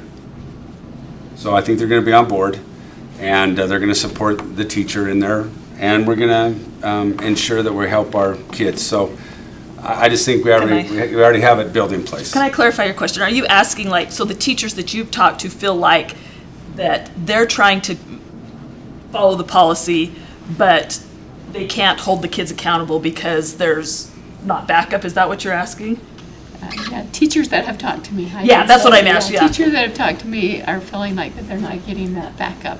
So what is the policy if there's I guess that's my question, is what is, like, I'm in school, I pull out my phone, you're the teacher. Is there a standard policy across the school, like they take it, or do they? It hasn't been put it standard. away, It hasn't been standard. Fairly consistent. It is fairly consistent. Where it's a verbal warning, and then I'm going to ask you to put it on my desk, and then if it's, a second or third time, then I will take it. We'll take it to the office. So, and then parents are contacted. So, I mean, there's a couple of steps. But, As a parent with a student who's graduated now for a year and a half, but I know that that is the case. From personal experience, that is the case, and I felt like that policy was followed exactly. So, But we may have to tighten that up. I just heard AJ say that there was room for improvement, so I was wondering, what is that Yeah. planned improvement? But that will be, every school will have their procedure of how they're going to do that based on the vote tonight, and we start that tomorrow with this is what it is, and now this is a procedure you're going to put into place if a kid doesn't want to follow the guidance of the Board of Education. Has middle and school policy. always been, they could have it during breaks? Okay. Maybe I just told my kids. I don't think I sent them with school, but like, they could only have it at lunch is what I thought it was, so. Can I clarify that my pocket of improvements was more, the teachers weren't all on board on no cell phones. Yeah. That they were allowing kids because they didn't care. It wasn't that big of a deal. I think that was the pockets I was reading. Okay. So just, I mean, the parents that have talked to me, I think are appreciative that the policy will remain as it was last year. So I think that there's support for that. But we have people that don't agree with what we are going to do tonight. And I need to recognize that when you have a policy and one says you can't use your phones, and there are some parents that want us to police that and help that, and I hear them, but that 27% can't overcome the other 73. And so it's tough because someone's going to disagree immediately with this decision, but we have to make the decision and we go forward and do the very best we can. And by the way, there still are exceptions to having a cell phone, which we will follow Safe UT, IEP, 504 accommodations, healthcare plans, all those things. We will follow the rule and ensure that kids are taken care of. And I think it goes with saying that if this is passed tonight and if we see areas for improvement, there's always the option to improve. Yeah, or take them out altogether. Yeah. I mean, like, so I think we're trying to give as much flexibility to the students, and if they use it wisely, then it. And this is where we empower students to do great things and make good choices. Thank you. All right, any more discussion to these policies? And I'll make a motion that we accept on first and second reading the policies listed. I'll second that. We have a motion and a second. Any discussion to that motion? All right, seeing none, all those in favor say aye. Aye. Any opposed? All right, thank you. That motion passes. We are going to go back to, Board President, yes. for the order, did we have a motion for the negotiations to approve those? My recollection You is. know what, we did not. We moved on and so, It says for review only. I don't know. I didn't hear that mean we're not making changes to those, but I think we need a motion to approve those. Well, why would we need to approve something if we can only review it? Okay. they have already, thank you, Karen, they've already gone through negotiations. They've already been approved, so it was for our information only. Okay, thank you. We are going to go back now to where are we, guys? G2, right? G2, thank you very much. Update on elementary school financing. We're so glad you made it. Sorry about traffic. It sounds like it was thick. A lot of orange barrels. All right. For no reason, right? Isn't that always the way? You get miles of orange barrels taking A little bit, yes. 4 lanes to 2 lanes, but then there's nothing at the end of the barrels. It's like, doesn't Want to make send them up any the next sense. night? Would you like me to come up? Yes, please. Yes, please. So I do apologize that I'm about a half an hour behind schedule here, but thank you for your patience as I made my way up I-15. Just for everybody's benefit, my name's Alex Buxton with Zions Bank Public Finance, and I serve as the municipal advisor to the Box Elder School District. Well, I've been invited to come up today to kind of give a status update on this important financing that the district is taking part in. The last time I was here was, I think, about 2 months ago in June, your meeting in June, and we've been hard at work since that meeting. We worked with Neil and with President Summers and Superintendent Meekum to prepare what's called a rating presentation anytime you do a financing like this, you need to get we call it a bond rating. In this case, it's a rating for the certificates of participation, but it's essentially a credit rating of the school district.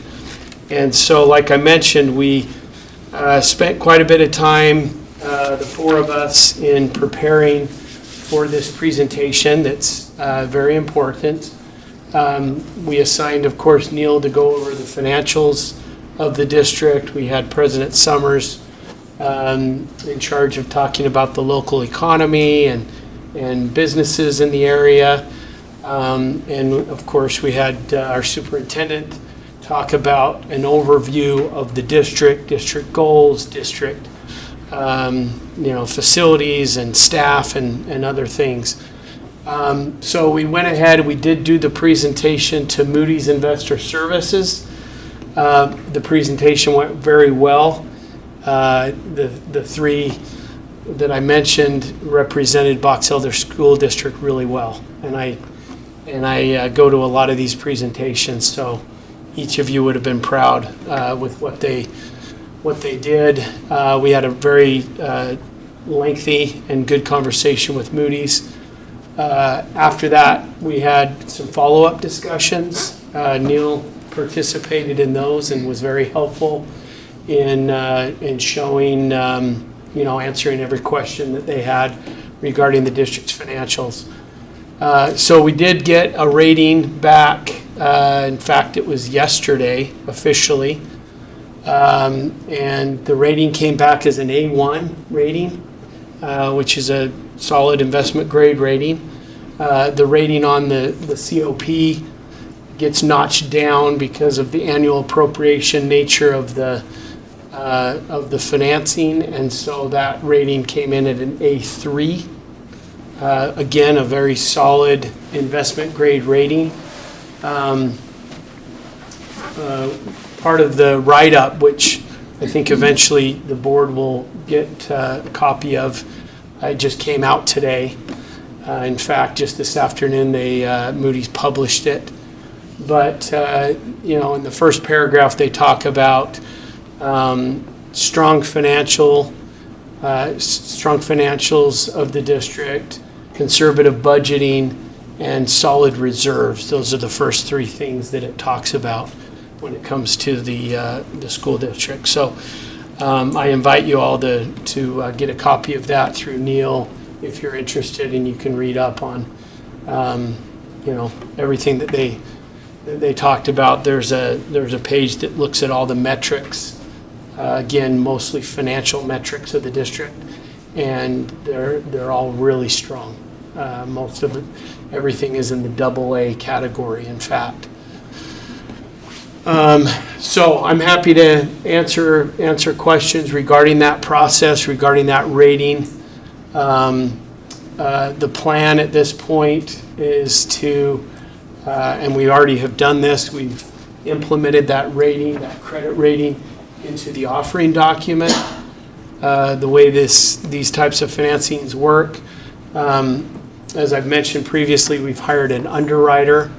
Bank of America, it's one of the largest underwriters in the country, if not the largest. And we hired them through an RFP process.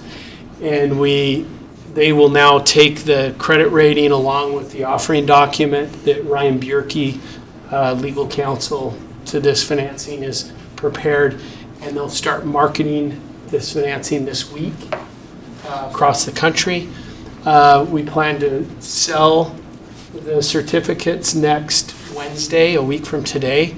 And so over the next 7 days, there'll be a marketing period where the sales force of Bank of America goes out and talks to their book of business and their investors to get them, let them digest the offering document, answer questions that they might have, and then they have an order period, what we call an order period, next Wednesday, where the certificates are officially available for investors to buy. And anyway, that's kind of the process. Interest rate wise, I wish I could tell you exactly what the interest rate would be. but you just don't know until the day of the sale. I can tell you, however, that the interest rates from where we were 2 months ago to where they are now are actually slightly better. We still feel like we will, I think we talked about a 4.5% interest rate, give or take, on a 20-year term, which is actually pretty good. When you think about over the last 35 years or so, we're still in what most would call a good interest rate environment. It's higher than where it was 3-4 years ago, but nevertheless, 4.5%, give or take, over 20 years, I think most would consider a pretty good interest rate. But we won't know exactly what we're going to have until we sell the certificates in a week, and then we lock in a rate, which is nice because then there's, you're able to know exactly what your payments are going to be, and that won't change through the life of the loan, unless at some point down the road the district decides to pay it off early or to refinance it. There's some opportunity there down the road to do that. So I'm happy to answer questions on anything that I've covered. I know I've covered a lot of different things, but and if Superintendent or President Summers or Neil, again, they've been very involved in this, so they may want to chime in.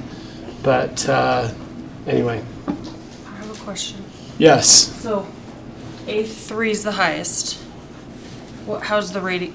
You said we got A2 on the financials. Is that right? Okay, A1. So sorry. There's a lot of A's. Nobody wants to be. The issuer rating, basically, what they call an issuer rating is an A1. The COP rating, which is specific to this particular financing, is an A3. Okay.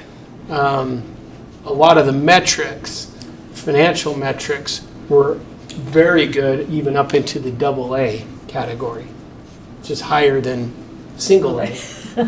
Okay. So there weren't, let's put it this way, there weren't any concerns regarding the finances of the district. Okay. They pointed out a few challenges. That's all up. That's in the write-up.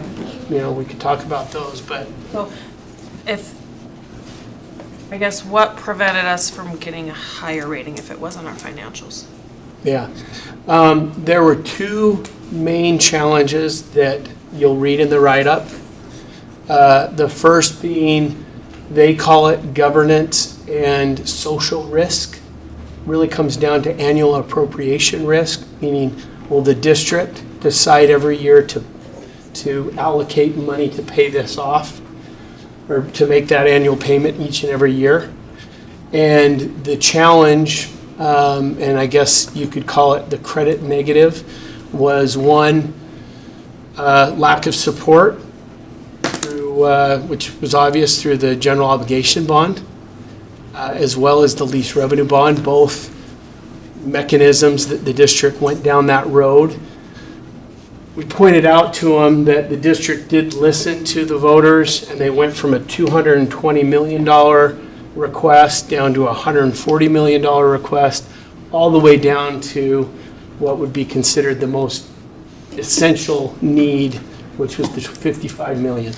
But the fact that they view it, that there's lack of public support and a lack of unity amongst the board. The fact that it was a 6-1 vote, they view that as a non-unified board, and so they talked about that. The other main point that they brought up as a challenge was taxpayer concentration. The top 10 businesses in Box Elder County and essentially Brigham City area made up a little bit too high of a percentage that they like to see to fit in that AA category. If a few of the top businesses were to go away, they view that as a big hit on the revenues that the district would bring, tax revenues. and again, President Summers kind of spearheaded that part of the discussion, but we pointed out that the majority of the largest taxpayers are either expanding here in Brigham City or in Box Elder County, or don't have any plans to leave. So we tried to mitigate that risk, but we knew going in that overall percentage was a little bit higher than what they like to see. So those would be the two main factors that prohibited the district to get into that AA rating category. So does that cost us money, or it just is harder to sell this? Yeah, that's a great question. The reality is, the better the credit rating, the higher the credit rating, the lower the interest rate. As you get lower down on your credit rating, the investors view that as a higher risk, which means they require a higher return or a yield on the investment, which is another way of saying, yes, it costs you money. We want to try to get the interest rate as low as possible, and largely that is dependent upon what that credit rating is. The underwriter, Bank of America, they have investors all across the board, some that invest in higher rated paper, lower rated paper. They're not going to have any problem whatsoever in finding investors for this. So that really doesn't affect the marketability of the bonds, or in this case, again, the certificates, but it does affect the interest rate. Other questions? They thought we weren't going to pay? Or a future board wouldn't pay, and that was part of it? Is that what you said? Yeah, so the way these work, and this is the same way a lease revenue bond works as well, every year the board has to decide whether they're going to appropriate the funds to pay this off. And legally, you can walk away. Unlike a GO bond that's locked into property taxes, and you're legally required to levy a tax sufficient to repay the debt, this is something that's annually appropriated. And so the fact that, once again, they didn't view the board as unified, completely unified, and the fact that they saw that there's 3 board members that are up for re-election next, in January, 2 of which I believe have said they're not rerunning, which opens up 2 seats. And their thought is, man, if, politically things seem to be a little bit shaky, and so if depending on who fills those 2 seats, maybe there would be some sort of sentiment to not pay this off. I've never seen, and I challenged them to show me a school district that is non-appropriated for a school building that has, that's full of school children. They couldn't come up with one. There are some cases where counties, cities, maybe even school districts have non-appropriated for a non-essential use building. It's pretty rare, because once you don't appropriate, even though you can legally do that, it certainly would leave that entity a black eye for future borrowings, because they'd say, well, hey, they walked away from an obligation. And so, again, Neil and I, we weren't happy about the fact that they focused in on that as much as they did. We felt like they were pretty hypersensitive to the non-appropriation risk, because we just don't see that down the road. But they did feel like it was a sufficient enough risk that it put you below that AA category. So they don't look at that they don't take in, or do they take into account that it's the same type of loan or certificates on Golden Spike and Fielding, and we didn't ever miss a payment on those for the last 15 years. 15 years? Yeah. Fielding, 5 for Golden Spike? Fielding was a 20-year loan, and Golden Spike is a 10-year loan. Yeah, I think they probably considered that, but the difference in those is those were done pre the last year and a half, where there's been an election that didn't pass, petition, a non-unanimous vote. I mean, there's been some political things that have gone on since that time, and so that's why I think there was more focus on that. But you bring up a great point. You've had that annual appropriation and, that sort of hype before, and the districts always come through and made their payment. So that's why Neil and I had several follow-up calls and said, we think you guys are missing the boat here, but we're not the rating agencies, right, Neil? Anything you want to add to that? We shared our opinion on their methodology and where they came from. Obviously also respecting the way they came to it, but disagreeing with the methodology. On the financing side, they have several metrics of where the average entity lies at in the AA, single A, AAA categories. And those are pretty set in stone. Like, they're very objective comparisons. You can see where we meet them very clearly. Where they hung their hat, I feel personally, is on a subjective analysis, that there's not a lot of standardization, and it's they get to write that how they feel. And they're very, in general, the K-12 financing environment is they have what we call a negative credit outlook. Meaning that it's getting worse as far as a good investment opportunity, mostly for a few reasons. First reason is they feel like there's pressure on staff wages to get raised by union pressure. Well, in Utah, we're unique. We don't have unions, we have associations. They're non-binding, they don't have to go strike and hold us hostage, and they're a little bit different. They didn't consider that as strong as we hoped they would. Additionally, there's across the country, there is a rising pressure on special ed costs. For a number of reasons that's occurring, and that's one of the reasons why when we see rising costs that aren't controlled, because essentially the special ed costs are open-ended based on what the student needs, not what the district has available to offer. And lastly, they look at declining enrollments. Well, our enrollments are changing, on average less than 1% a year, but we have all this growth coming that hasn't manifested itself. So we have these three strikes: declining enrollment, increased special ed costs, and increased staff costs across the whole entire K-12 spectrum. And that already colors their view before we even get to us of where it's going. So we have to overcome these hurdles, and additionally to the government's risk, the risk of non-appropriation, which we don't feel is, I don't say legitimate, but we don't feel the weighting is appropriate here, resulting in where we're at right now. Will you clarify one thing that I just want to understand in my mind? The lease revenue bond is also yearly appropriated? Correct. Yeah. And I appreciate Neil's additional color.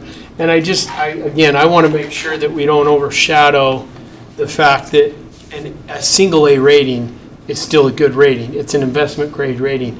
Below the single A rating is a BAA rating, and that's also investment grade. It's not until you get below that BAA that it starts becoming speculative. And then you could potentially run into some problems. But, all we're saying is we had our expectations and our hopes really high, and we got almost there. And there were just some challenges that didn't quite get us to where we wanted to get to. But a single A is solid, and we're going to be able to sell the paper. And I think at the end of the day, we're going to be happy with the result, because interest rates have also been fairly good to us over the last couple of months. In fact, last week there was a couple of days where there were some nice decreases in the interest rate.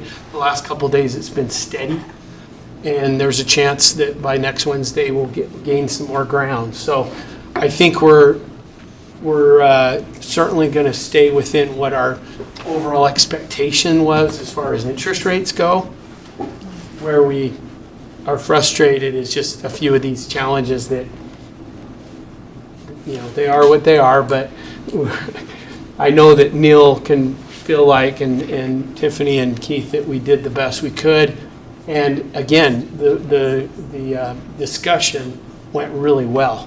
The presentation went really well. Everybody felt good about it. I got great feedback from Moody's about it. But there's just these factors that they look at everything, you know, they read everything, they go online, they pull up minutes from board meetings, they look at other things that are going around in your surrounding community that have nothing to do with the school district. Things going on at the county, nothing to do with the school district. And so we tried to mitigate some of that and tried to hone them in more on the district itself as opposed to everything going on in Box Elder County. But anyway. Anything I missed, Superintendent? You've been very involved here, so. No, this is good, and we appreciate your expertise simplifying maybe something that's very complicated, potentially for non-financial gurus. And it's been great, and we appreciate that. We look forward to next Wednesday getting our rating, our interest rate, and I look forward to issuing and paying and building. And we'll do it to meet our most urgent needs. Thank you for being here, by the way. Thank you. Thank you. Anything else? We good? All right, thank you so much, Alex, for driving all that way to, we appreciate your information and your expertise, as Superintendent said. We are going to move now to consent items. Is there any discussion or any questions or a motion? I have a question on personnel action. What is an SLP position? Speech language pathology. Thank you. I really sat there like, I just want to commend all of our administrators. That's a lot of hiring in the last month.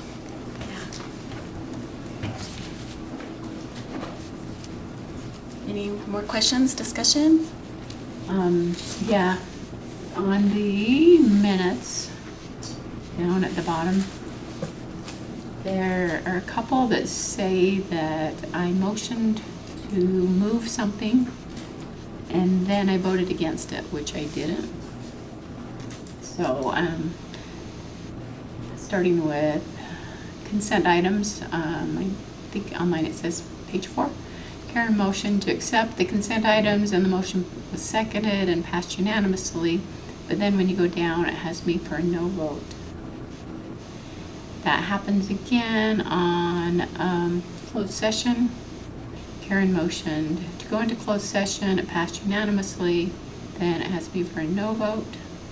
And a third time for Karen motioned to come out of closed session, which passed unanimously, and then it has me for a no vote. So those need to be changed to yes votes. I can correct those. I apologize. I think you made a copy from a previous section. Karen, was there a concern though on the consent items with like a soccer team or a camp or something? Not last month. It didn't happen 2 months in a row, May and June? No, last month there was, the only 150 mile was for, I think it was cross country, and they're going to Moab. Okay, I just wanted to make sure I remembered that you had some concerns in consent items. But. So, and then the last one is on the last page under adjournment. I would have loved this. It said that adjourned at 7:09. I have no idea. Did you fix that number? Did you change it to try to No. get another milkshake? No. I'm like, I know we were trying to get the milkshake, but I don't started think at we're out by 7:09. We were out fast, but Not 7:09. We will double check. I have no idea how you would say, let's have more time in closed session.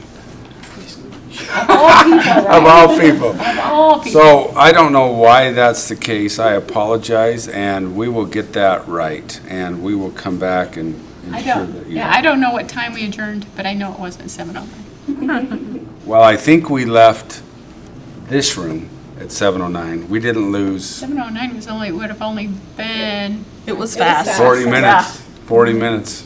It was the quickest I've been a part of, but I know we didn't adjourn the whole meeting. Oh, yeah, at Yeah. 7:09. that's what I meant. I mean, Closed session was at 7:06 is when we entered. Is when it closed started? session. Yeah, but I doubt you, yeah. We weren't done in That's 3 probably minutes. Right. so. We will kind of clean that up, and thank you, Karen. yeah, thanks. Good night. Then, going off of what I think Tiffany was alluding to. I do have some concerns on this month's 150-mile request. The 2 basketball ones for basketball teams to attend are in June, and again, we don't have a basketball team in June. So I have concerns about those. And was the BEHS basketball, was that girl, because one said boys and one Yeah. just said basketball. One's girls, one's basketball. Or one's girls, one's boys. I couldn't see the.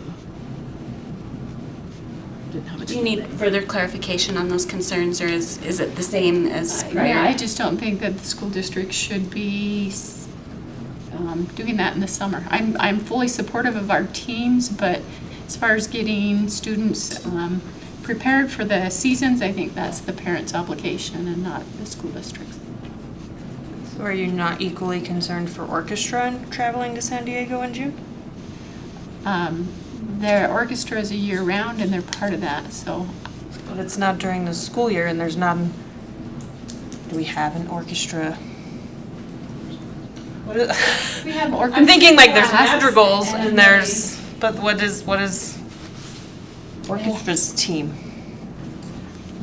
You don't have to try out. Yeah. Like if you want to be in the orchestra, you can be in the orchestra as basketball or a team. You have to essentially make the team at the time. Is that what you're saying? Yeah, and in orchestra, you're a part of it year-round. And basketball, they have a season. They do, but there are individual camps. There are individual camps, and kids and their families choose which individual camps they go to practice 5-on-5 with your team, doing good things to prepare for the upcoming season and opening the door to all people that would like to come. It's not like they say, okay, those that made it last year, that's all they get to go. So it is a open activity, and you get to participate, but you don't get to go to Utah Tech basketball camp as an individual family, because that is a team camp, and only team camps are allowed to go to that camp, and it can't be just any old team that we gather. It is specific for high school athletic teams. But we allow anybody that would like to be a part of that and create more teams to go, but it has to be under the guise of a school. Under that, and that invokes the liability and the expenses of all that from the district. So I guess I just respectfully disagree. Yeah, and I would say the other way as well. Respectfully disagree.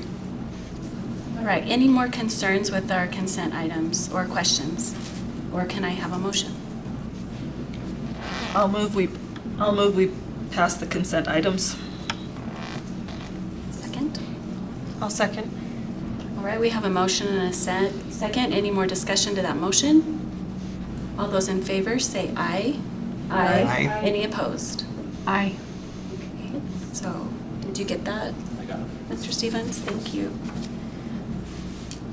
Where are we? Okay, upcoming events. The first day of school is... You want to do suggestions for... Suggestions, thank you, for future board meetings.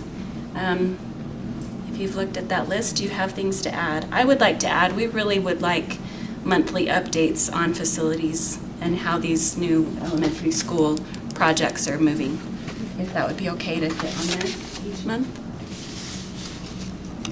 And as well as any improvements that were made over the summer on the sewer lines and all the improvements we're making on existing schools. Like fire sprinklers. Fire sprinklers, right? Like just update the names on Oh, the side. yeah. Thank you. Any other suggestions? I think I'd suggest, and I can't see where it's on here, maybe it is, we needed to meet with mayors again. We had that meeting, I can't remember when we had that meeting. It was last summer. Summer. Because we did breakfast and stuff. Let me reach out and take that, and we'll find out how we can get, 8 or 9 or 10 or 11 entities together. Could we offer it virtually in some form, like a Zoom meeting to get more people, like if they can't physically come here? I mean, we couldn't provide breakfast if we did that, but that would be a way to Well, maybe get more participation virtually. maybe breakfast didn't work because mayor's not a full-time job. I don't know. On that, I would suggest we do it like we do with our state leaders, have it as a full board attending. Wasn't it last time? Yeah, it was last time also. Last time there was. It was prior to our work session. But there was a little bit of, no, with the mayors it wasn't, it was in the morning. It was in the morning at the end of June. Yeah, But so we we're, didn't have a work session, and there was a little bit of confusion of all the board members could attend, so. okay, let me do a little work on that and give you an update. Putting it before a school board meeting and then inviting them to attend our school board meeting. All good ideas, thank you. All right, moving on to upcoming events. The first day of school is fast approaching, and another golf tournament, the Foundation Golf Tournament at the Brigham City Eagle Mountain Golf Course, is Thursday, September 17th. Oh, that's in Brigham City? Yes. Okay. It's in It's not Tremont. Eagle Mountain? No. Because I was like, why are we doing this here? Answer that question, thank you. I don't golf, if you didn't know. Can I also add, Governor Cox's wife? She is just doing an awesome job of spearheading the importance of literacy. And she is invited, along with several other support, that on October 2nd, we will have a readathon across the state of Utah.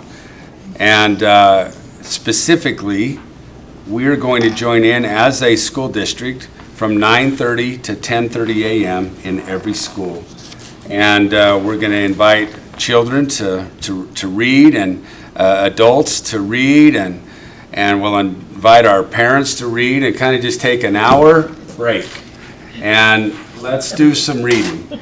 So one of the things I've asked Ashley Nelson, our Director of Instructional Support, she's going to make sure that all of us administrators, district folks, can be in every building somewhere that day.